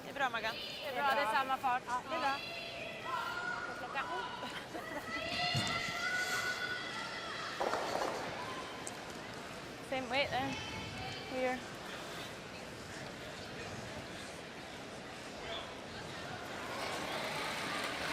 So Sweden now 5-4 ahead. Scotland with the last stone advantage here in the 7th end. Line's good, just wait. Need to go. Yeah, 5. Yep. And the Swedes quite happy to Yep. pile the stones into the house. Hard. Swinging nice now. Yep. Right in. Hard. Buddy it. Buddy it. Hard. Hard. Hard. Hard. Hard. Good, Babs. Good, Babs. Well, pretty good draw around behind.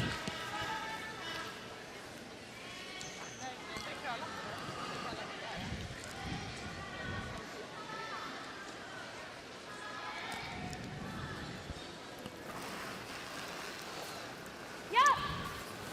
Hard. Maria Wennerstrom Hard. Jobba. Jobba. attacking the front guard. Hoping to raise it onto the other and clear the two. No, not quite. So that's a useful stone for Kerry Barr to try and come around. Sweden lying 2, but both of them really behind the tee line, behind the centre line. You might just jam that. So not ideally positioned, but Barrier, do you want to play this hand though? I don't mind. Yeah, barrier. I know that one.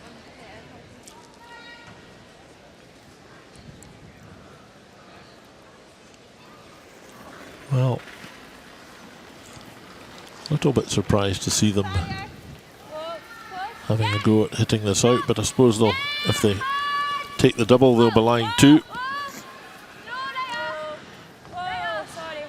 Whoa. Get the double. Swing a little bit. Good. Not quite getting rid of that, the yellow stone. Not too bad though. Sorry, Rian. Sorry.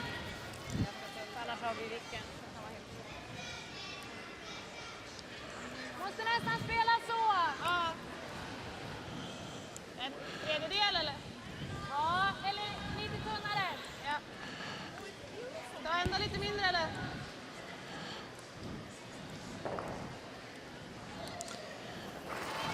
Maria Wennerstrom, one of 5,500 curlers in Sweden. They have 50 ice facilities throughout the country, På vilken Maggan? and they've even got 2 Swedish academies for young aspiring curlers. So building the foundations even more for the future.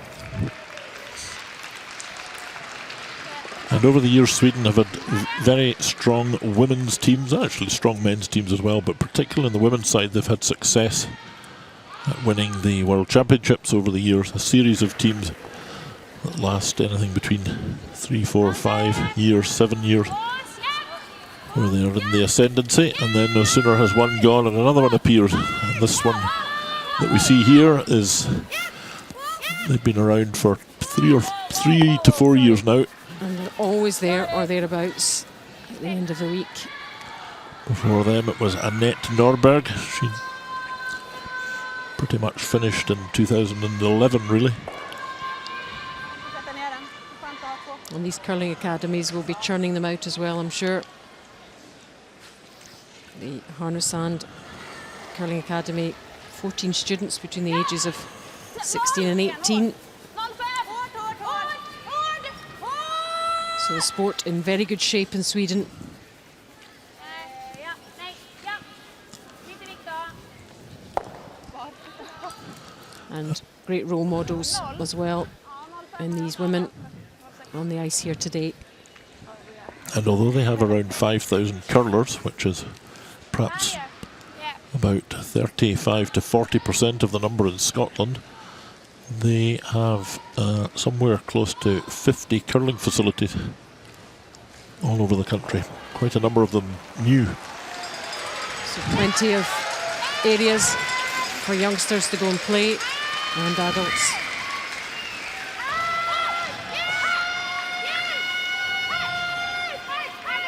sure Scotland would love some of those facilities.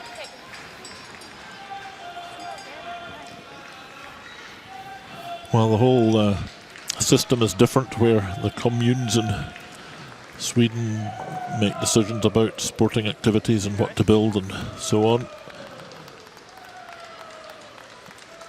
Most of the facilities are publicly owned, maintained.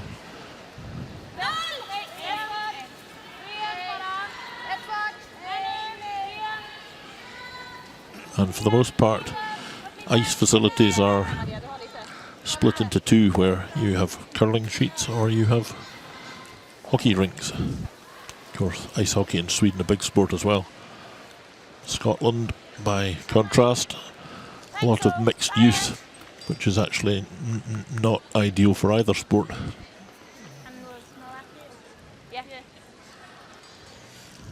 Post-Olympics, though, perhaps things might move along a bit more quickly and develop and change, because there's certainly the interest is there, not just in Scotland but around the world, and more sheets of ice springing up in all sorts of strange foreign parts.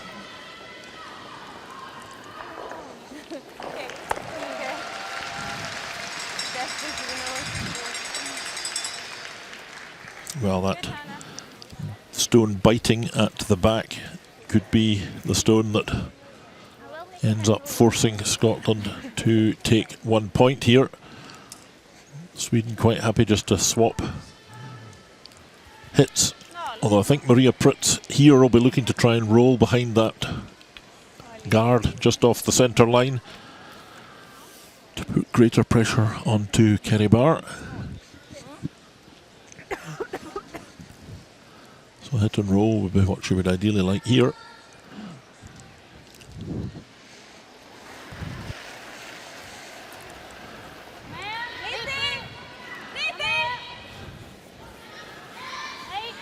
Fritz. Is she going to get the roll? Certainly curling. Not quite enough. Tiny roll. But what it does do is pretty much prevent Scotland playing the hit and roll in behind, because it's so tight to the line of the guard.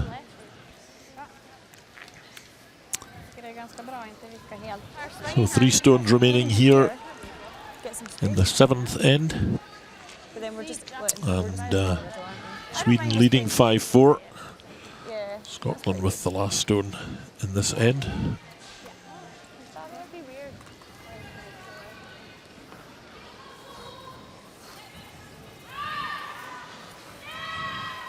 So Kerry Barr. I can't see the inside, but you've got all of it. That's it. We want to go the other way. Okay. Just because, yeah, I don't want to play with the guard. And I don't think we've really got a draw there on the other side. I just don't think it'll bury. Okay. What weight do you play? Barrier. Confirming that she doesn't think she got a draw in, which I think is looking to come round and draw behind, not really an option. But here, looking to play barrier weight, not too heavy. Bump the Swedish stone out and roll her shooter towards the wing. 2 more stones to go after this. That's a good shot, as long as it stays. Spinning back in. Yep, and it will lie first shot, which is good from Scotland's perspective.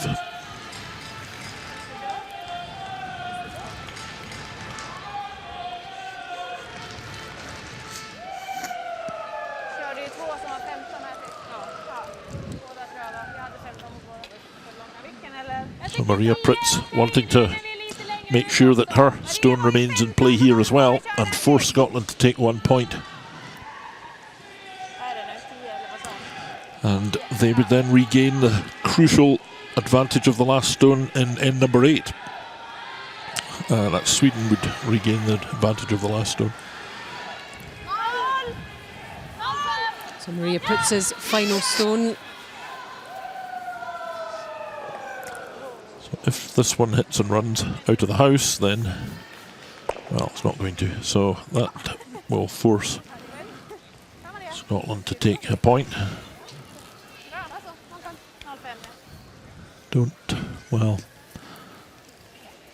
Not much discussion with this one. She's off and running. all these shots demand the same amount of concentration, and she's come tearing down to the end where we're commentating from and just going to hit this, but she wants to make sure she gets exactly the right line. Yep, not a... Well, I'm sorry, she's not hitting it at all. She's playing a draw into the centre of the house.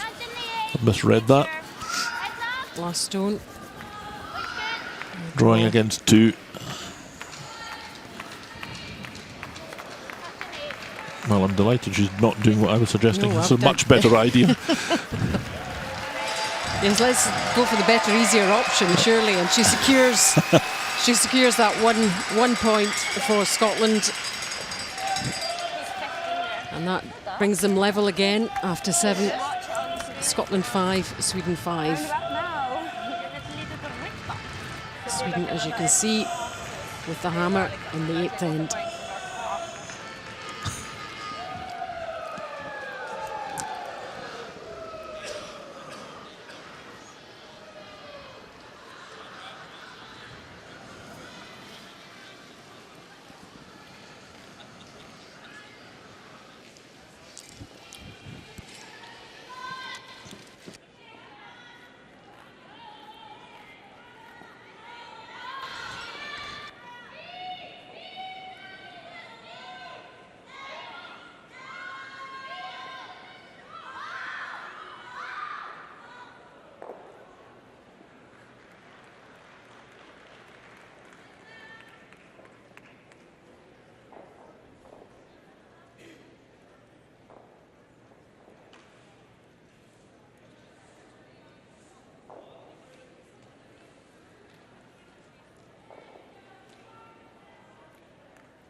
So end number 8 commences.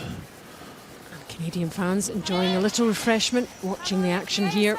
4 for the price of 1. 4 games going on in here. We are concentrating on Scotland against Sweden on sheet A. It's very, very close all the way through. Now 5-5. Going into this 8th end. I feel like we're sweeping a lot today.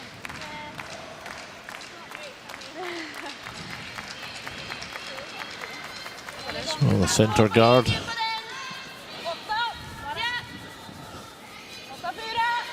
It's interesting that the play is nearly always, coming down this way, the play has nearly always been on this right-hand side of the sheet as we look at it.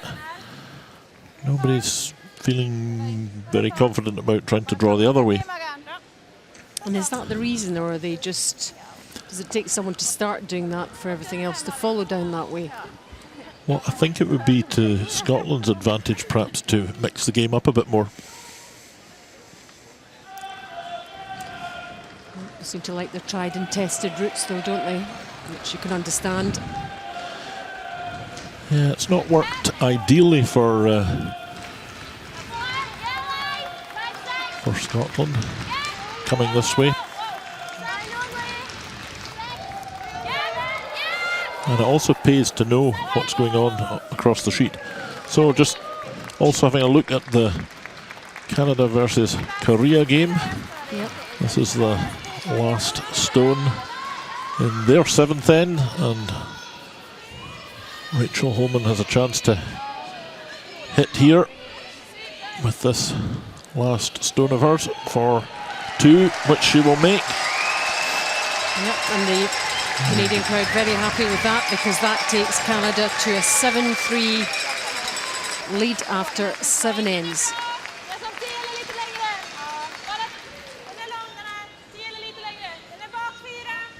So Canada stretch their lead to 7-3, and meanwhile back here the score's at 5-5.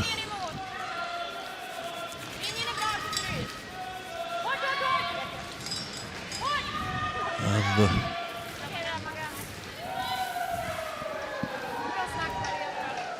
drawing into the centre of the house by Sweden, just facing that shot of Barbara McPakes at the back of the forefoot. And there's the comparison, Richard, and Sigurdsson back up to 100%. Certainly with the hits, but you haven't any to make it in that position. But solid stuff from her.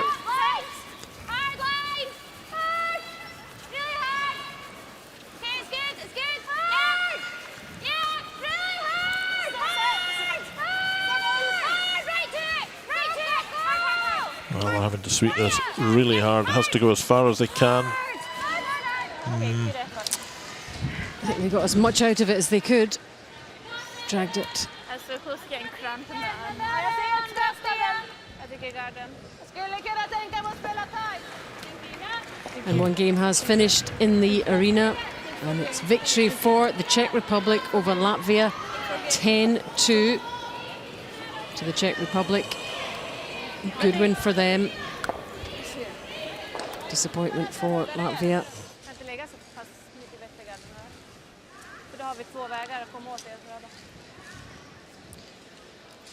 Takes the Czech Republic on to 2 victories. Latvia 2 as well at the tail end of the round robin. Expect this team to be in around the mix at the end of the week. Oh, Margareta Sigurdsson just getting the short guard cleared off. She's not particularly liking the way this end is developing from a Swedish perspective, and there's the difference in percentages in this game, 88-77. Again, Sweden up in all of them.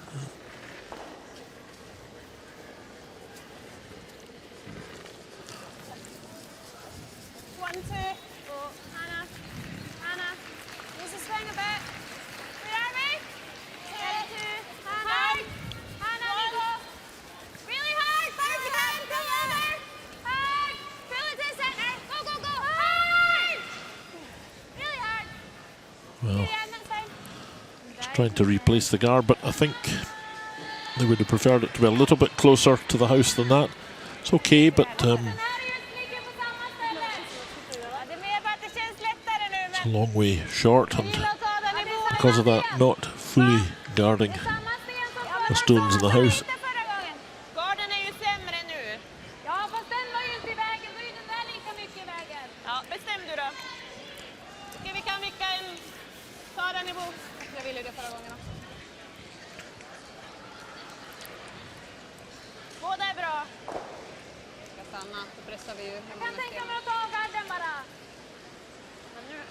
Still a wee bit of debate here.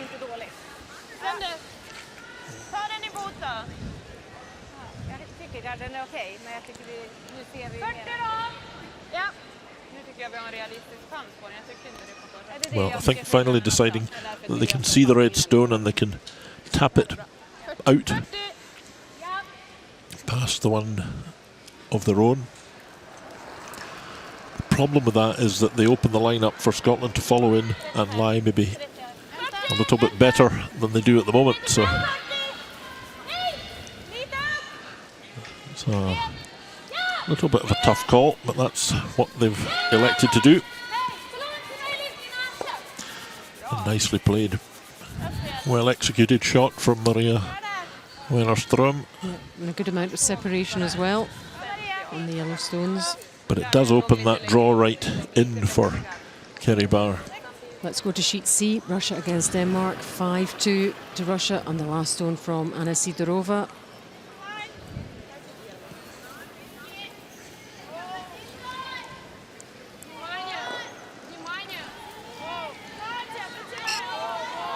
there's a couple of yellow stones up there counting.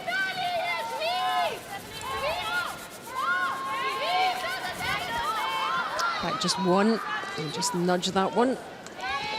Looking to try and get more. I think it is only one. It is one for Russia. They extend the lead. 6-2 after 7.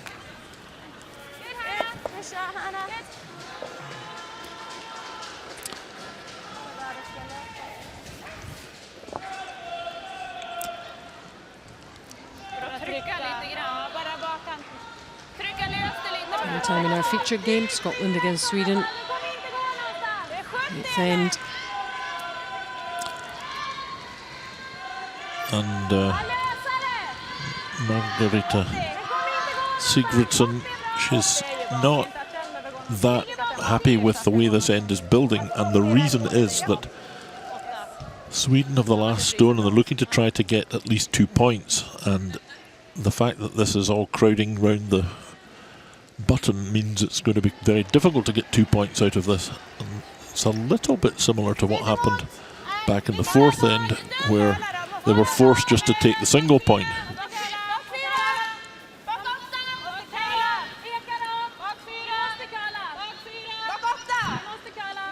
That stone that Hannah Fleming put there is quite nicely played, difficult to dislodge. Yeah, that could be problematic if you're And Swedish. it's even more difficult to dislodge now. Good chance for Scotland to make something of this if she can freeze this next stone right onto it. And that was a little bit of a mistake from Bertrup. There's the comparisons. She's way ahead of Hannah Fleming and 59% against 88. It hasn't seemed quite like that from my perspective sitting here, not by as much as that anyway. So time to make amends here if it's 60% for Hannah so far. Yep, there's a If she can, window of opportunity for Hannah and Scotland here. if she can lock right onto her own counter, right on the button, that's going to be a really good shot. This looks a bit heavy and a bit wide at the moment. No, that's not a good shot, because what that does is allow Sweden the chance to come right in here. Yep. You see where she's pointing. Well, in Shrug all of the truth, shoulders. she was far too heavy with that shot. That was the worst thing about it.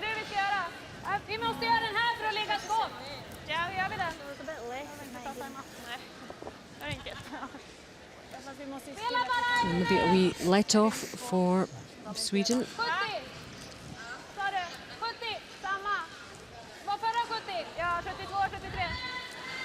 If she'd been able to come round there and just freeze right on top of the red stone, it would have been a tough spot for the Swedes to get out of.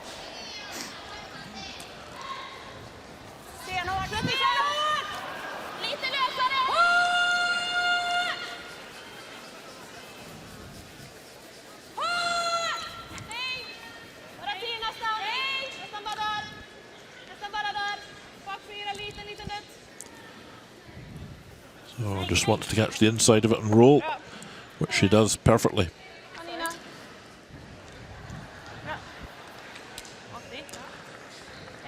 So Sweden lie 1, and we're on to Skip's stones now. 4 shots remaining here.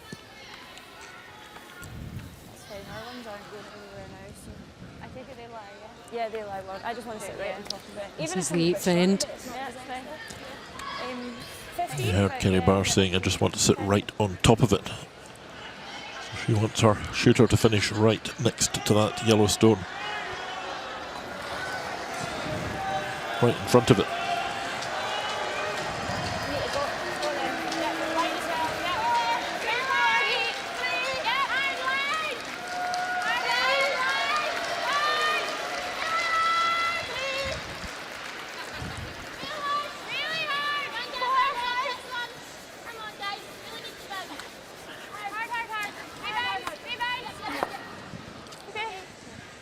Well, that's not a good one from Kerry Barr. Not at all. Very disappointing if you're a Scotland fan. It's a shame.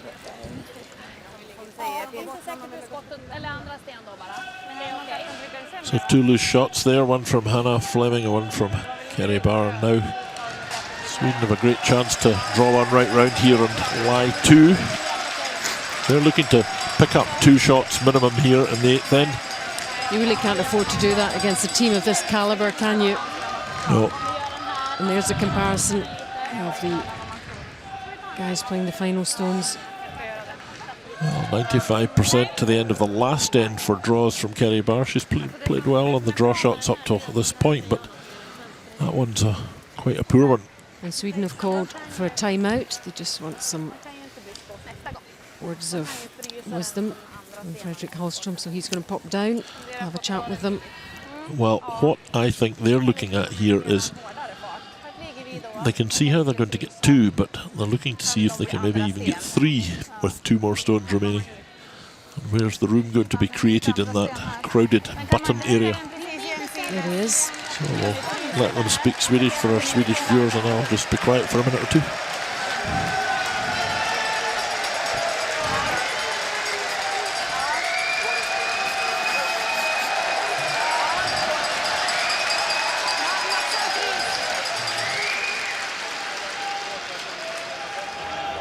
Då tycker jag det är bättre att dra den hit och spela hård på nästa i så fall.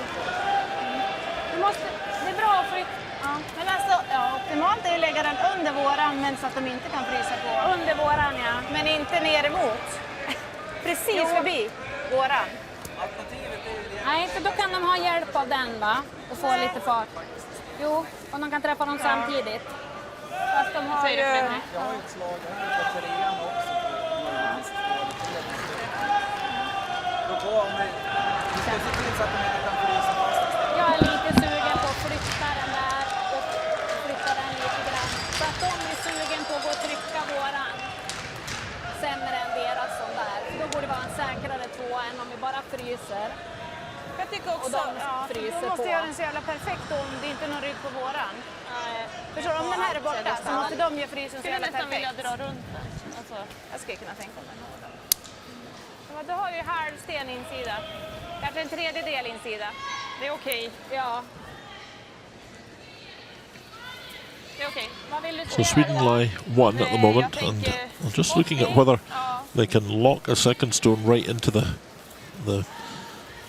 back of the 4 foot, the back of the 1 foot circle there, and if they did do that, Kerry Barr would have to play a really accurate shot to freeze right onto it. If she was the slightest bit off and it edged to the open side, then there'd be a chance perhaps for Sweden to get their 3. Remember, Scotland red, Sweden yellow. Well,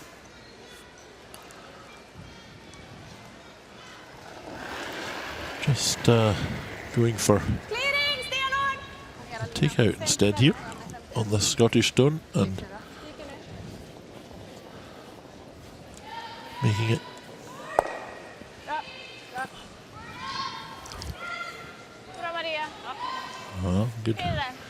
Good shot. This is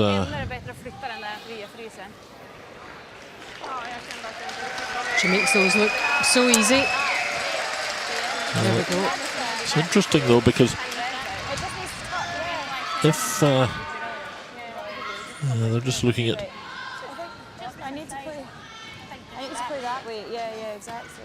if Kerry Barr hits this just right in the right spot, leaving another hit for Maria Pritz, she may leave her no room to get close enough to outcount that stone of Scotland's in the back and therefore force another single point. So, is that the best she can absolutely hope for? I think so. I don't think she can squeeze the yellow one that's lying first shot off to the right and leave her one at the back just lying short. Have to come at it at high speed. Don't think there's enough room to do that with that stone that she put there accidentally with her last shot. I think restricting Canada to 1, if she can manage it, would make her pretty happy. Yeah, it would. So a hit on the nose here would be or a tap back on the nose would be good, because her stone would be occupying the spot required for Sweden to get their 2. Well, this one's curling a lot. She's got to get past the guard. She's awfully close to the guard. Oh. I touched that guard when I went past it. Oh, that's a bad shot from Kerry Bauer. Sweden now lie to. She won't like that when she looks back at that one. 2 poor shots. Bästa försöket i alla fall. Ja, om jag inte kommer åt den där på något vis. So Sweden get their 2, and they're looking to see if they could get another one here. Could they get 4? I do think the Scottish stone is pretty well protected and is not going to go anywhere very far.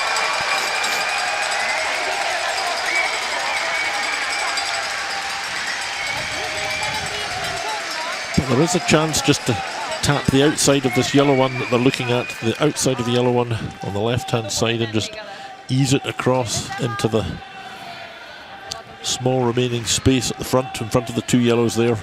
It's a really tough shot to play, but I think it's maybe just about on. And you would expect the Swedes to give something like that a go, particularly the way they've been playing this week, and the way Pritz has been playing this week. There we are. I think it is possible to edge that across to occupy that little white spot at the front there, and it may outcount the Scottish red stone at the back.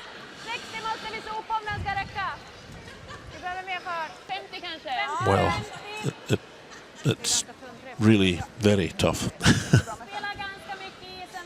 And do they absolutely need to do that at this stage? That's the other question. Problem is, if they get it wrong, they could tap their own yellow across and then leave the red one of Scotland lying the second shot. So that's the other little bit of danger involved in this one. So last stone of this 8th end from Sweden's Maria Pritz. How many can Sweden get here? Well, she's got 2, but she's having a go for more. Well, just on the wide side. If you were going to err there, the wide side was the way to err. And it's still not a bad result. It probably was worth going for it. It's 2 for the Swedes in the 8th end, and it's now Scotland 5, Sweden 7.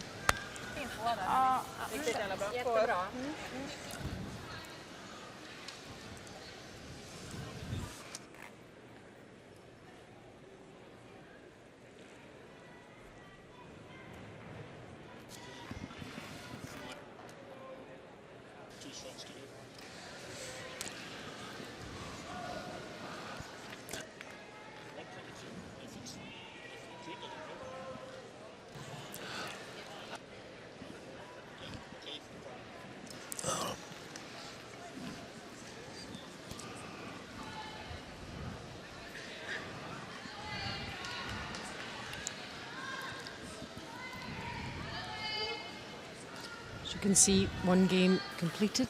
We gave you that score earlier, 10-2 for the Czech Republic over Latvia. And all the other games are still ongoing.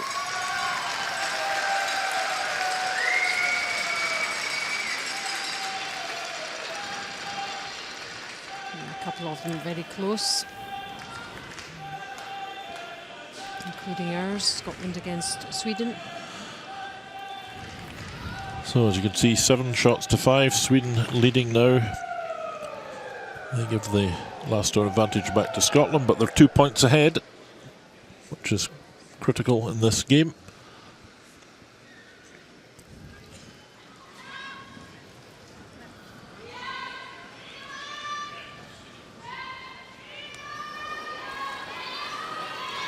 And Margarita Sigfridsson getting us back underway, known as Magan.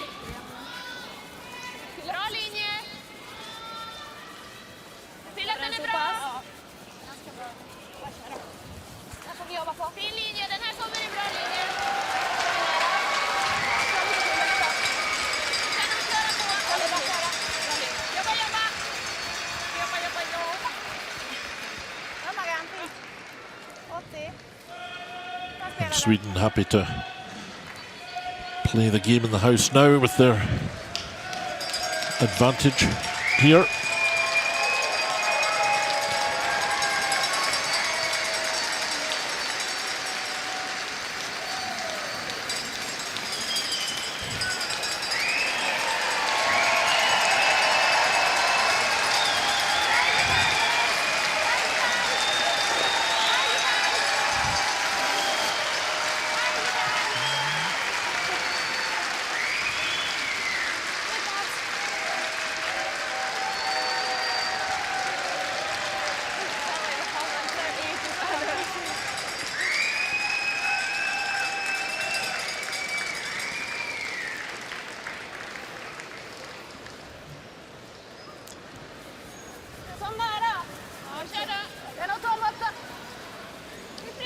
Sweden in a good position here. Do they just keep things steady, Richard? Not try anything too ambitious? Well, at 2 ahead, they just put the stones in the house, and any red ones that appear, take them out. So a fairly simple tactic now. I think they've got the advantage in the game. And if you're Scotland, what's Gary Barr thinking now? Well, she's got to get the guards out at the beginning of the end and then get round behind them.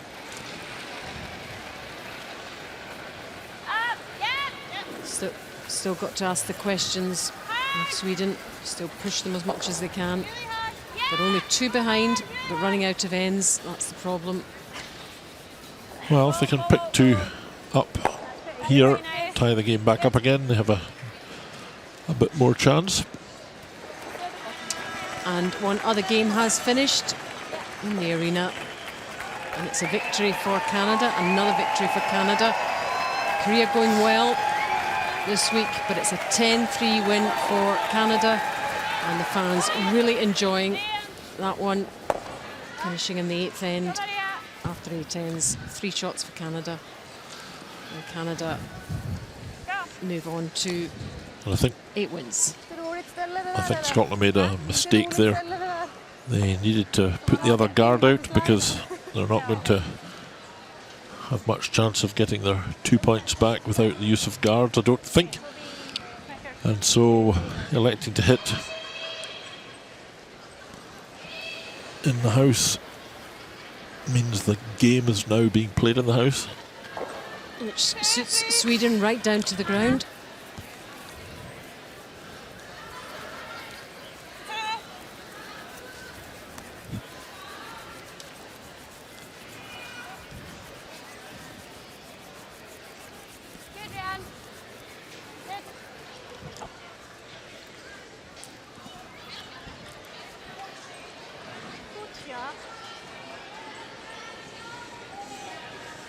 Another game still going on here. Russia against Denmark, 6-2 to Russia, 8th end and last stone from Madeleine Dupont.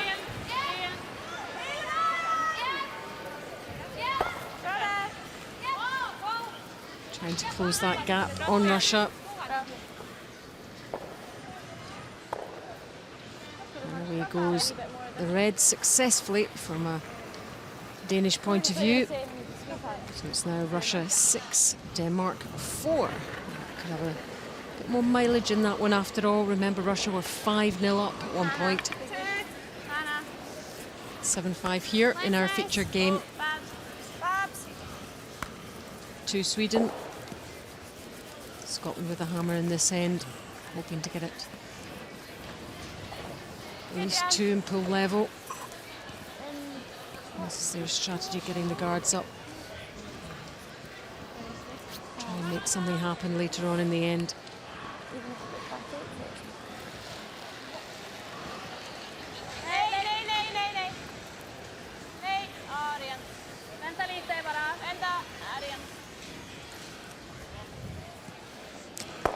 So clears the guard again.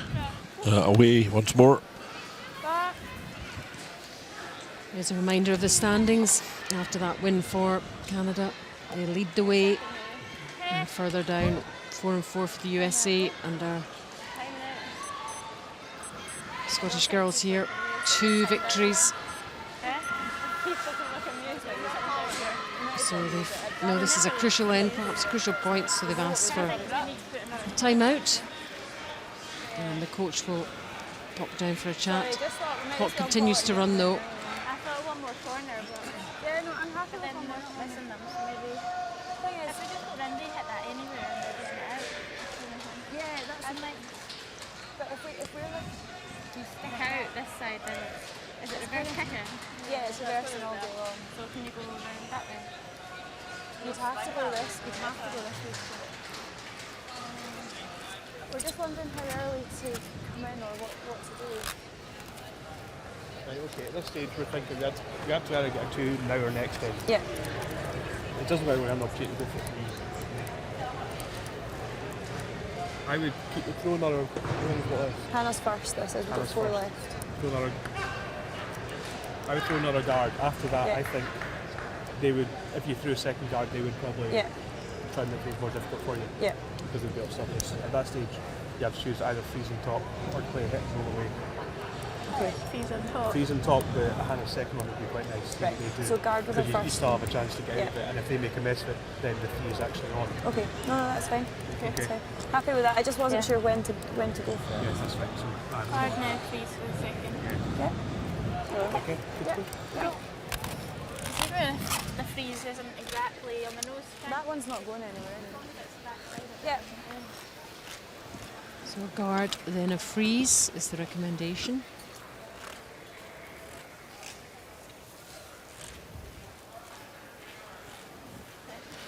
And also just trying to think about what their opposition are going to do in this situation. Absolutely fantastic to have that kind of insight. Hear what the players and the coaches are saying and thinking. I think they're probably right with the guard with this shot anyway, and possibly the next one. That's the point at issue. Where? This one's got 4. Okay. plenty speed on it. 3. Don't leave double. 3. No, it's okay. Needs to stop. 3. Don't want this right in the house. Good. Good, Hannah. Well,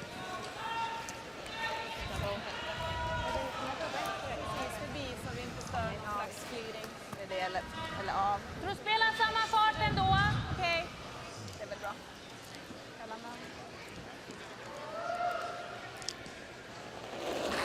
so Stina Bertrup Lite mjukare. 80. putting plenty of rotation on that one to keep the stone as straight as she can really, and hoping to hit and maybe dislodge the other shot. No, she doesn't. She does get the roll across to make it more difficult to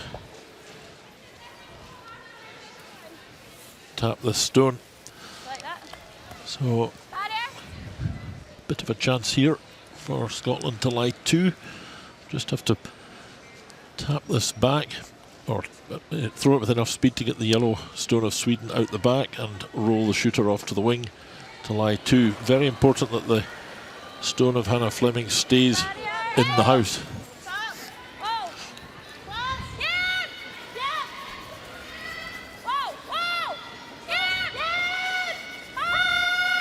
Must get past this guard. They do. And they want these as split as far apart as possible. Well, not bad. Yep, decent enough shot. Under a little bit of pressure. I left it on. Still think we could have not. Kan jag det? Det är bra. Spelar du 20? Ja. Lite flack den dubbeln alltså. Margarita Sigfridsson indicating the shot that she would like Maria Pritz to play with her. First stone here, the first of the skip stones here in the 8th. 20 va? 20? I beg your pardon, the 9th end. 7-5 Sweden leading in the 9th, and she wants the hit and roll behind these 2 front stones now.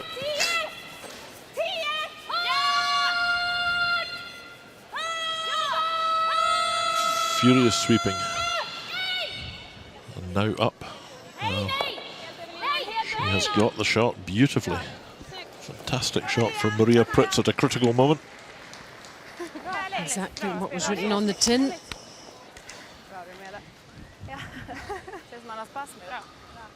Well, that's the problem that you face when you're playing this team of Sweden.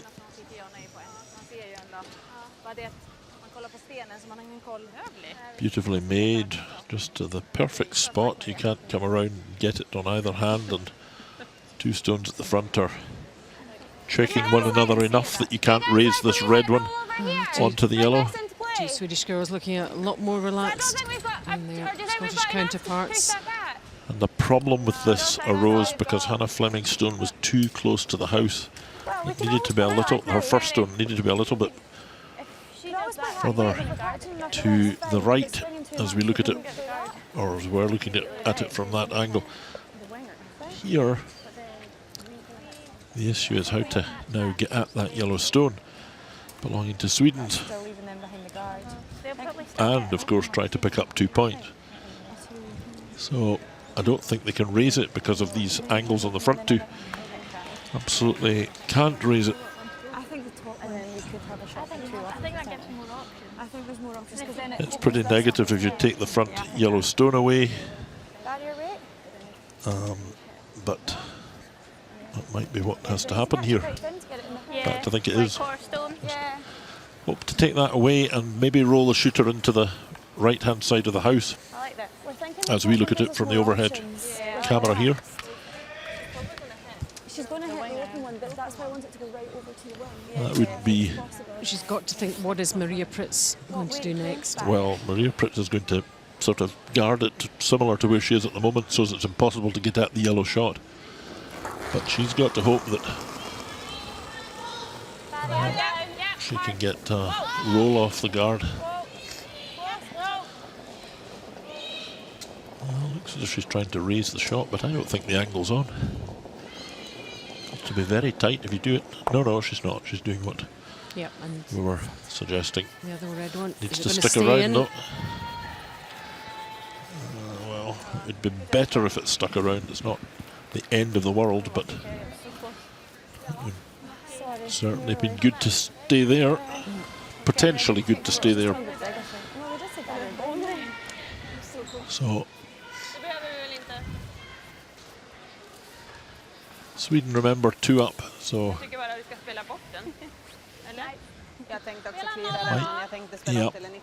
thought they might do that. Make absolutely certain there's no way Scotland are going to get 2 by taking this out. Get rid of the problem. They don't need to worry about trying to steal a point. They're already 2 ahead.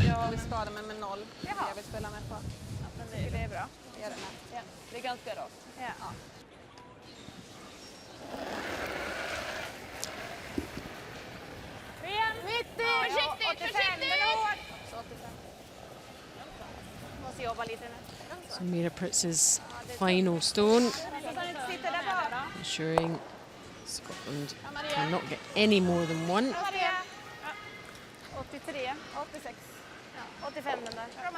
Well, now Kerry Barr, I think, will want to hit and run with this so that she is coming down the last, needing 2, but at least with the advantage of the last stone.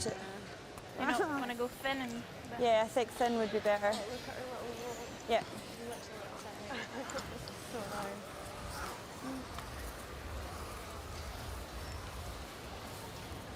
We're thinking blank can take a 2 and 10. You heard it from the very person herself there. It's really hard to blank this because of where those yellow and red at the side are sitting. I was sure my first one was going to stick around.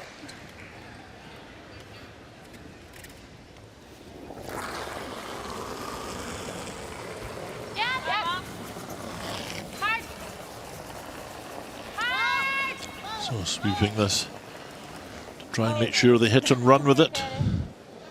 And it is right on the nose. And that's unfortunate from a Scotland point of view. Sorry, I knew Yes, I knew I couldn't they get the square it. point.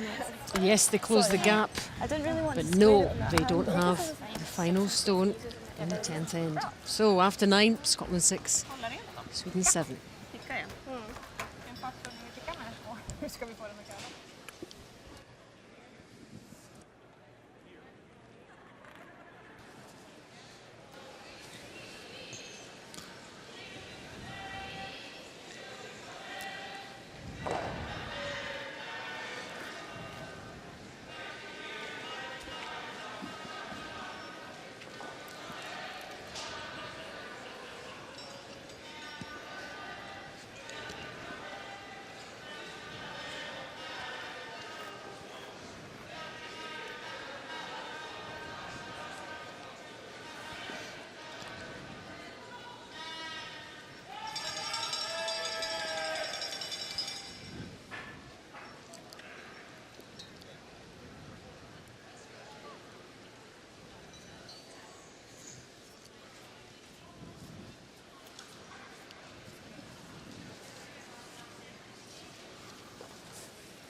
Let's get an update on the Russia-Denmark game. 6-4 to Russia in the 9th end.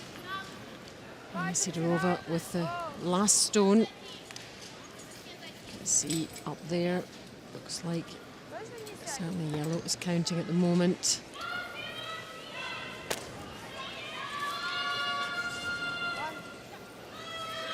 And that one is heading all the way through, so a mistake from a Russian point of view, but they still have a very demanding lead. Back in our feature game, Yeah, bring it on the centre. the final end, or will it be the final end? Get Babs. Sweden with the hammer. And certainly advantage very much in their favour. Lite mindre bara. Här har vi ju curlar ganska mycket nära linan på mellanfarten. Så det är bra. Scotland hoping to blank, had hoped to blank that 9th end. Have the hammer going down the final. Didn't work out that way. 50, 50. Fin fart. Får de något? Ja. Nej. Får de något? Scots haven't managed to steal all game, so Nu va? Nej. Nej, den är lång och något. Får de något? And here they attempt just to tap the Scottish stone away to the back of the house, but it has to remain in play, otherwise it will be replaced where it was. The Swedish counter just rolls to the boards. Not bad attempt, really. Key thing here for Sweden is to keep the forefoot circle nice and clear, because they will want to be able to draw to it with their last stone potentially.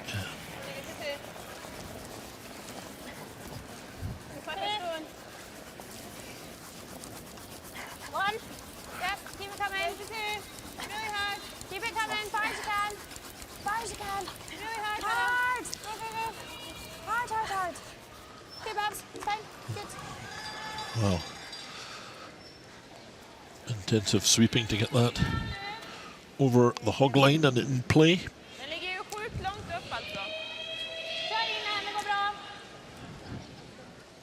Ska jag sänka farten lite? Same shot being called for Margarita Sigfridsson to execute. Just to catch the very edge of this and roll the two stones, one in one direction, the other in the other. Fin fart. Nej. Den är lös. Jättebra fart. Curla. Curla då. Curla alltid. Går ni innanför? Ja. Långt tillbaka nu. Så långt det går Nina. Bra spel. Jättefint. Fint Maggan. Alltså jag har 55. No, not too bad. Would have liked the shooter to roll a little bit further out to the edge, I think. Difficult shot to play, but Fairly good results from Sigfridsson.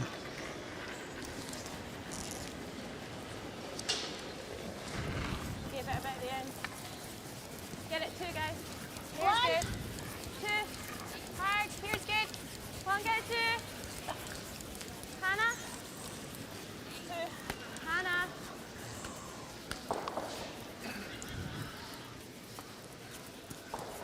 Good. Well, that was going to be a lot shorter than that. So the guard re-established, but now Sweden can remove it. And we have another final score. It's the Russia-Denmark game. Russia 7, Denmark 4. Denmark fought back in the second part of that game, but couldn't close the gap. And that takes Russia on to 6 wins now. The Danes just the 1 victory so far. We're in the final end, unless we go to an extra end.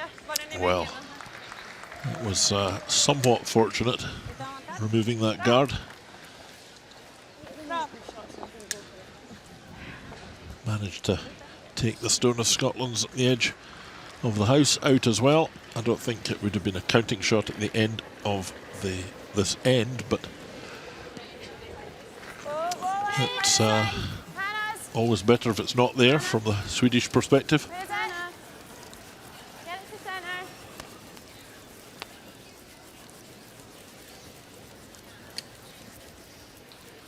Whoa, that's fine there. That's fine. Good.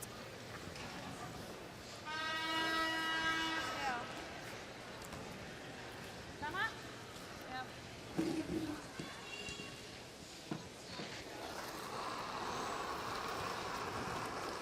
Ja, 80! Ligger bättre än här. Ren. Rent räcker. 80. Bra. Bra Maria. Fint spel.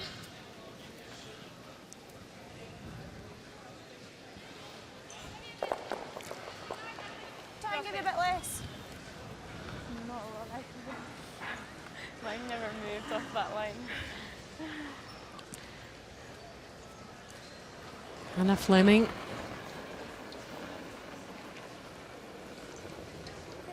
For Scotland, trying to create something here that will enable the Scots at least to get a seal of 1 and take this to an extra end.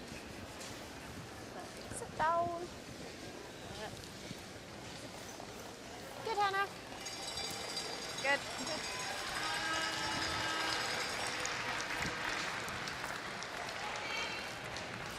Yep.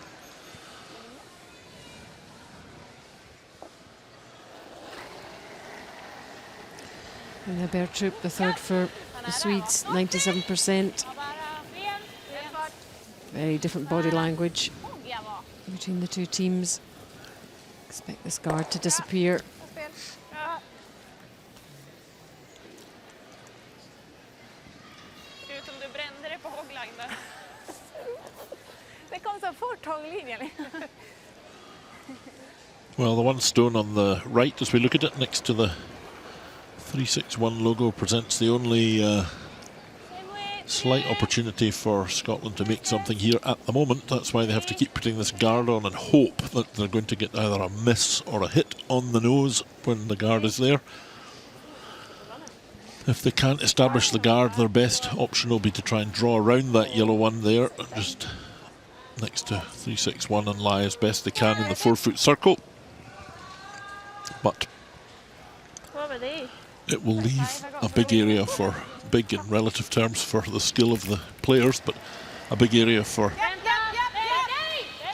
Maria Pritz to draw to with her last stone when we get to that stage of the end. Now this one needs to curl a bit.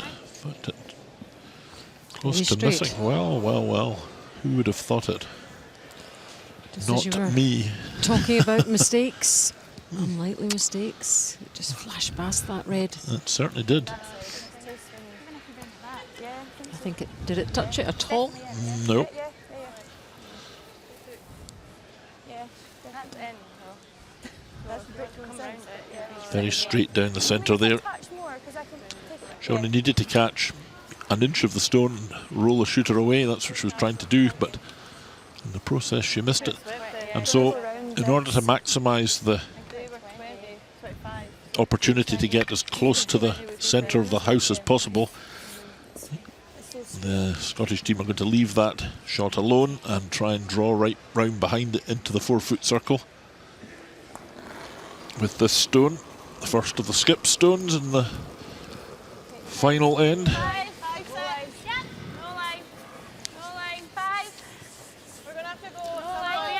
It's a window of opportunity here for Kerry Barr and her team. And there's hardly not much draw on this ice down there. You can see it's very, very straight. Needs to get round now. They need to sweep it as hard as they can. Well, Needed to be just a bit more, and she knows that. fraction more. Just have to wait so long for the line. Den där som eventuellt är miss. Didn't really curl that much at the end. Passed the guard by a couple of inches, and it's more or less visible.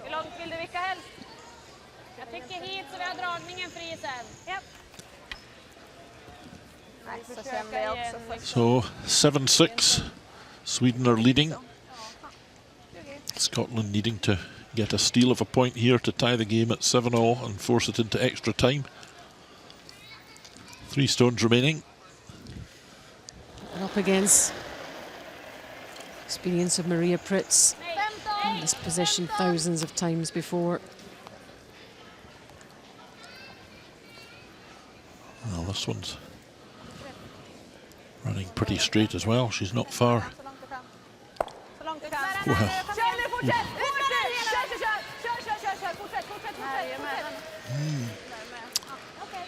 I wonder if there's a few nerves, a few lapses in concentration here perhaps.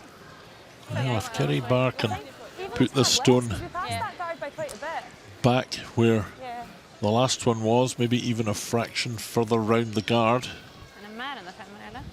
then it will certainly force Maria Pritz into a toughish shot with her last stone, because she'll be facing 3 counters. That front one is just biting, and the one at the back still in.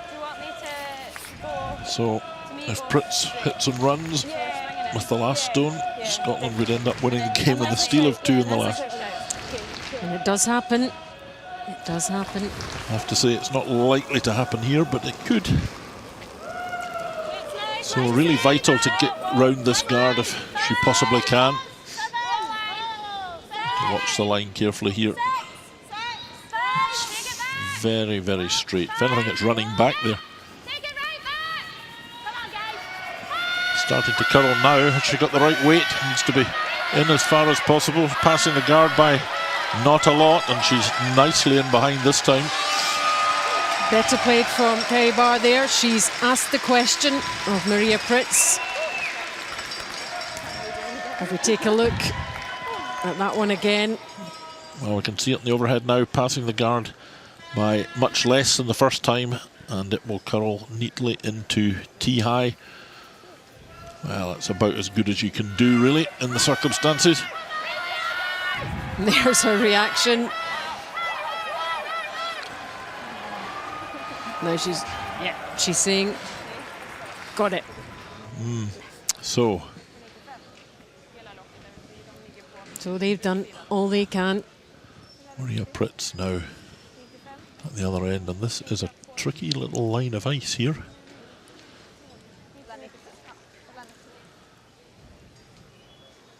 Tense concentration.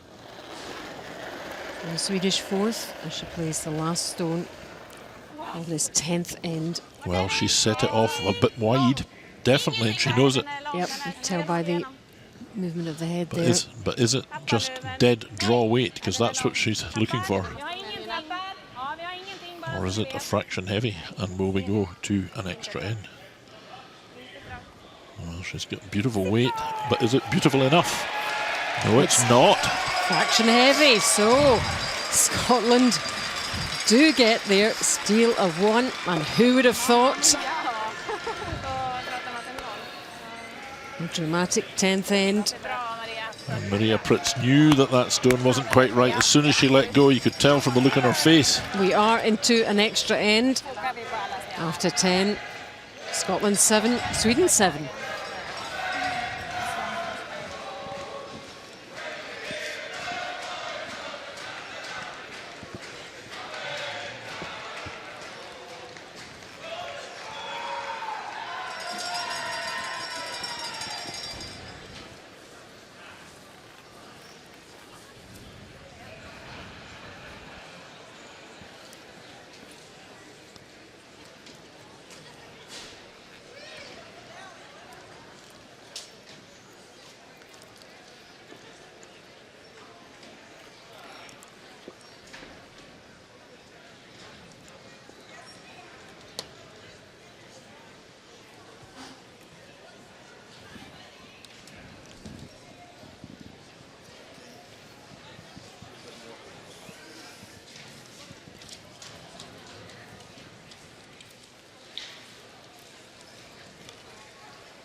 Scotland against Sweden.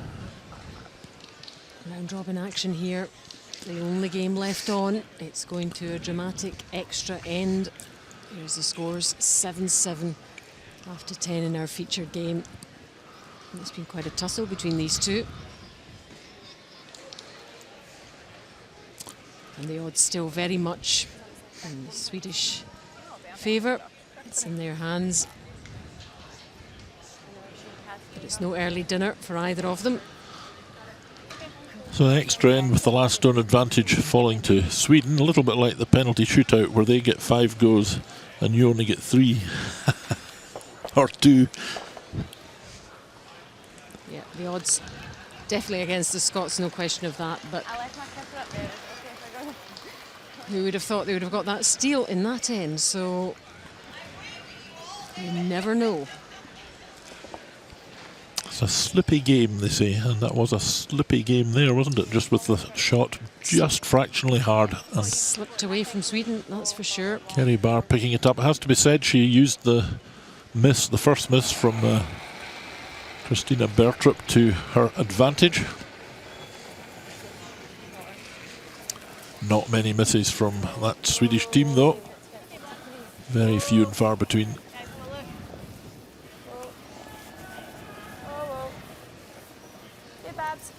Whatever happens, Scotland will take an enormous amount of confidence from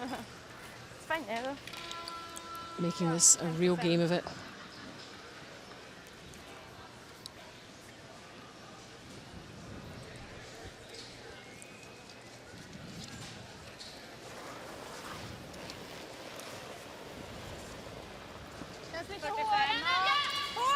Margarita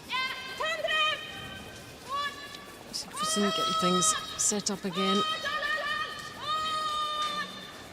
Playing to the house, but she misses that guard completely. Well, sometimes not the worst thing. As if she taps it and runs her and runs it out of play, it's just coming back anyway.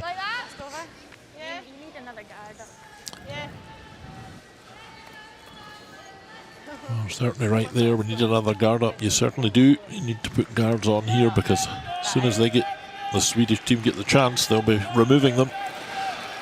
So the lead player, vital to establish a second guard. And as far away as possible from the first one so that you don't leave the chance to remove them both at once. Okay. Okay. Yep. Hard. Yep. Really hard. Get over. Perfect. Well played. Oh, good shot there. And the strategy once more for Scotland is to cover the 4-foot circle as much as possible, narrow the area for Sweden to get their victory attempt near the 4-foot or in the 4-foot or 1-foot circle. And for Sweden, it's to keep it as open as possible so that they've got access to that area.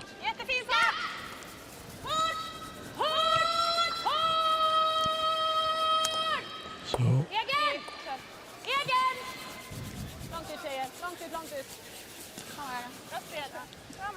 well, not too bad again. The 2 stones that connected there going off towards the wings, but not totally out of play. Or ideally, they would have liked them even closer to the grey foam at the edges there. So and McLeod, the out-turn shot from her. Attempt to draw behind this guard.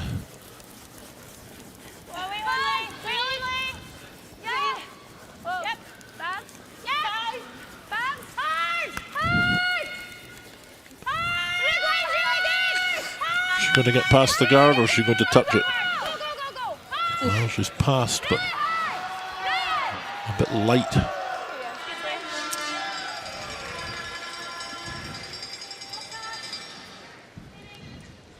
Well, no harm with more stones short of the house, really, but chance now for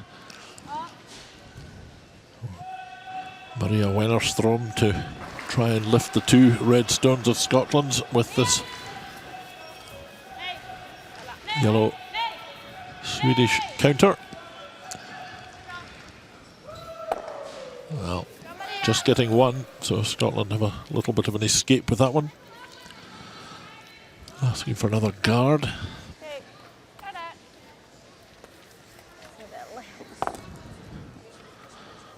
think it's probably the right decision to do that, to try and establish as much front cover as you can. The one they've got is nicely placed from the direction point of view, covering the button, but it's a little bit too close to the house. However, it does give you the chance to make this one quite short and keep them well split apart. Well, no sweeping here. This one moving on. You do not want it close to the other one to let them lift the double. That's pretty good, actually.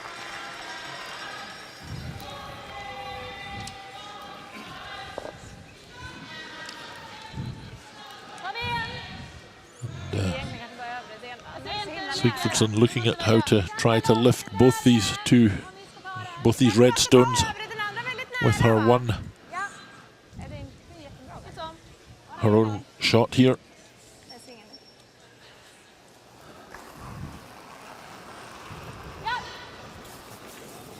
Maria Wennerstrom. It's looking very straight. Yes. Well, she has lifted the 2 Scottish counters, but she's replaced the guard with her own shot. It's a bit further out, so that's not too bad on balance. She would have taken that. I think so. And there's no other way of removing the 2 reds without leaving your shooter hanging around there somewhere near the centre line.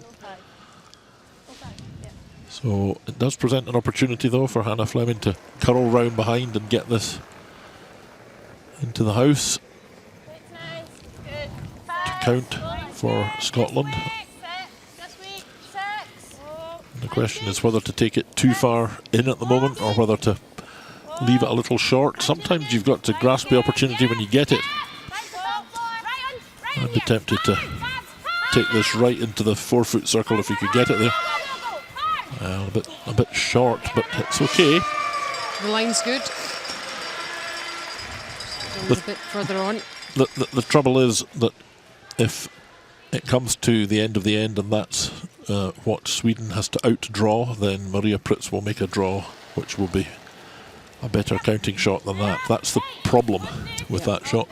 Just been a bit further.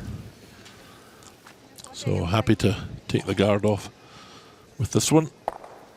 And, well, it's improved matters quite a bit. Moving that other guard off to the wing a wee bit further is helpful too. Just opens the whole vista. So we might target that next time. So important for Hannah Fleming now to guard this stone in the house. But as I say, we're now committed to this pattern, I suspect. Guard on, and then the guard probably removed, and that stone of Scotland's is probably not good enough to outcount a shot by Prytz if she has to make the draw. Good, Hannah. Shot, Hannah. Well, that's a good looking guard anyway. So protecting what they have.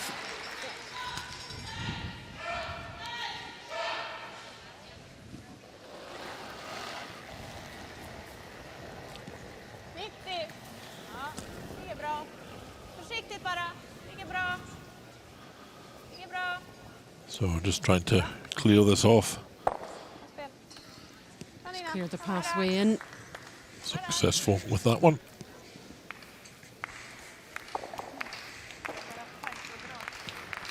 So unless... And this is, sorry Alison, this is when you really, really wish that stone that's sitting there was another 2 feet closer to the button. They really are relying on Maria Prytz to make a mistake. Halfway is good. So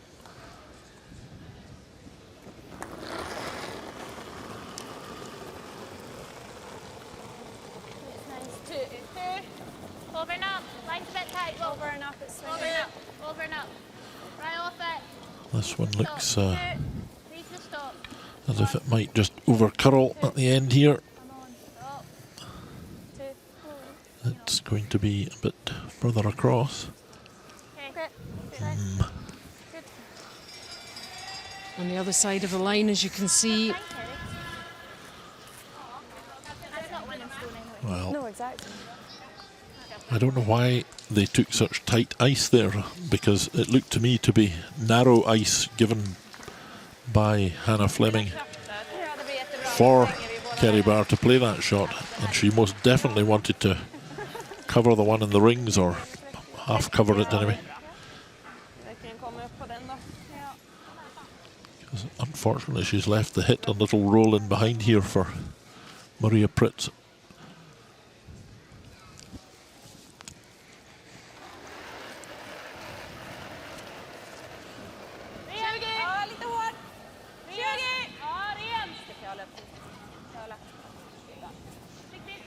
So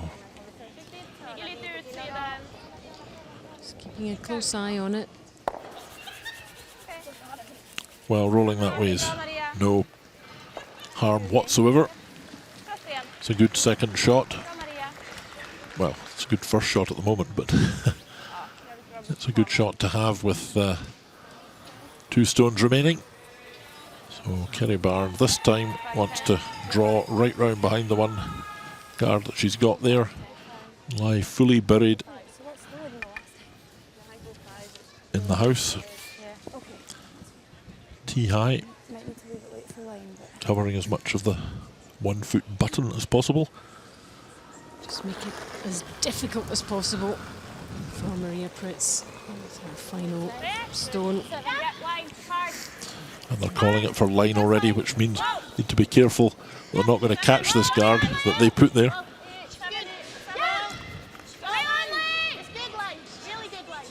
Line's not bad. Is it too heavy? It mustn't be behind the tee.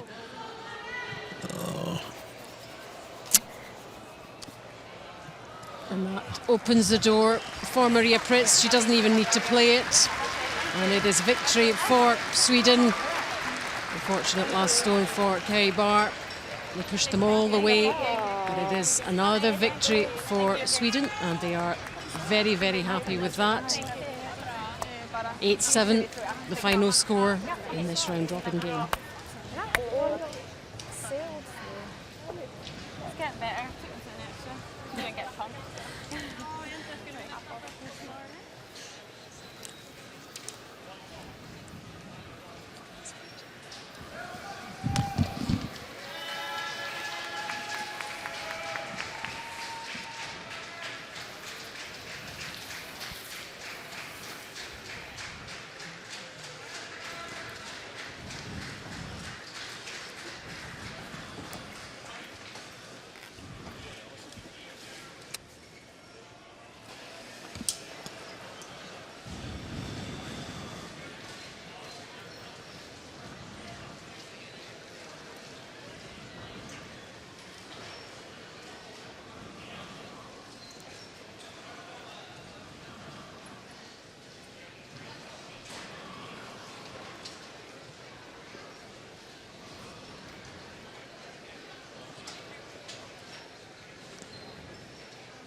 So we can have a look at the highlights in the second half of the game. This is the last stone in the 8th end. Maria Pritz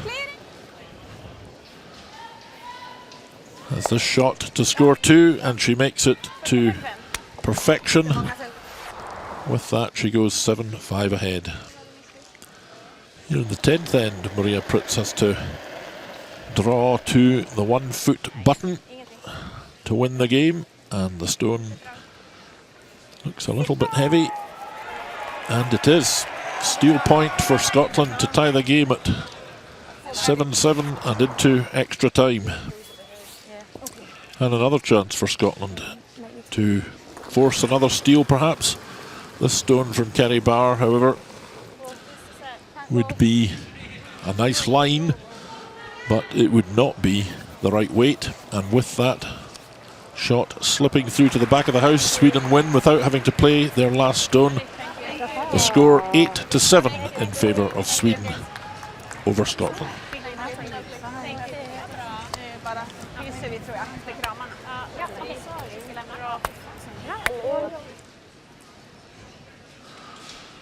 And the other games in afternoon play, Czech Republic having a big win over Latvia, 10-2, 7-4 victory with Russia against Denmark and Canada,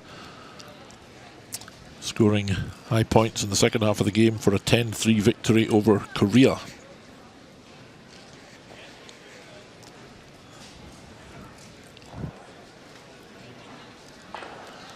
So after this session, Canada on 8 wins, Switzerland and Sweden on 7 wins, China and Russia on 6 with 2 losses, Korea 5 and 3.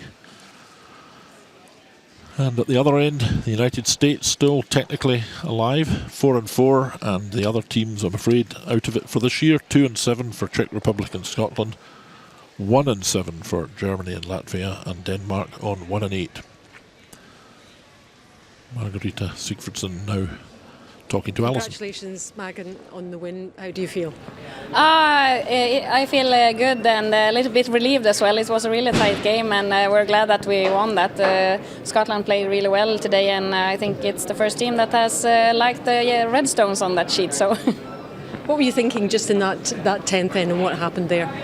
We started it really good, and you know it's just one miss that is needed, so then it looks better for the other team.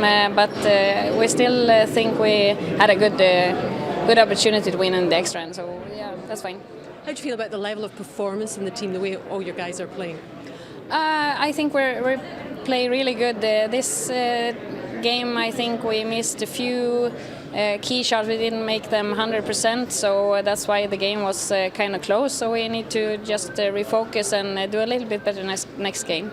In terms of your position in the table and the number of wins, is this kind of where you're happy where you are? Yes, we think we are in a good spot, but there's 3 more games to play, and we really want to do the best there, and so we get the best way into going into the playoffs. Well played today, well done. Thank you.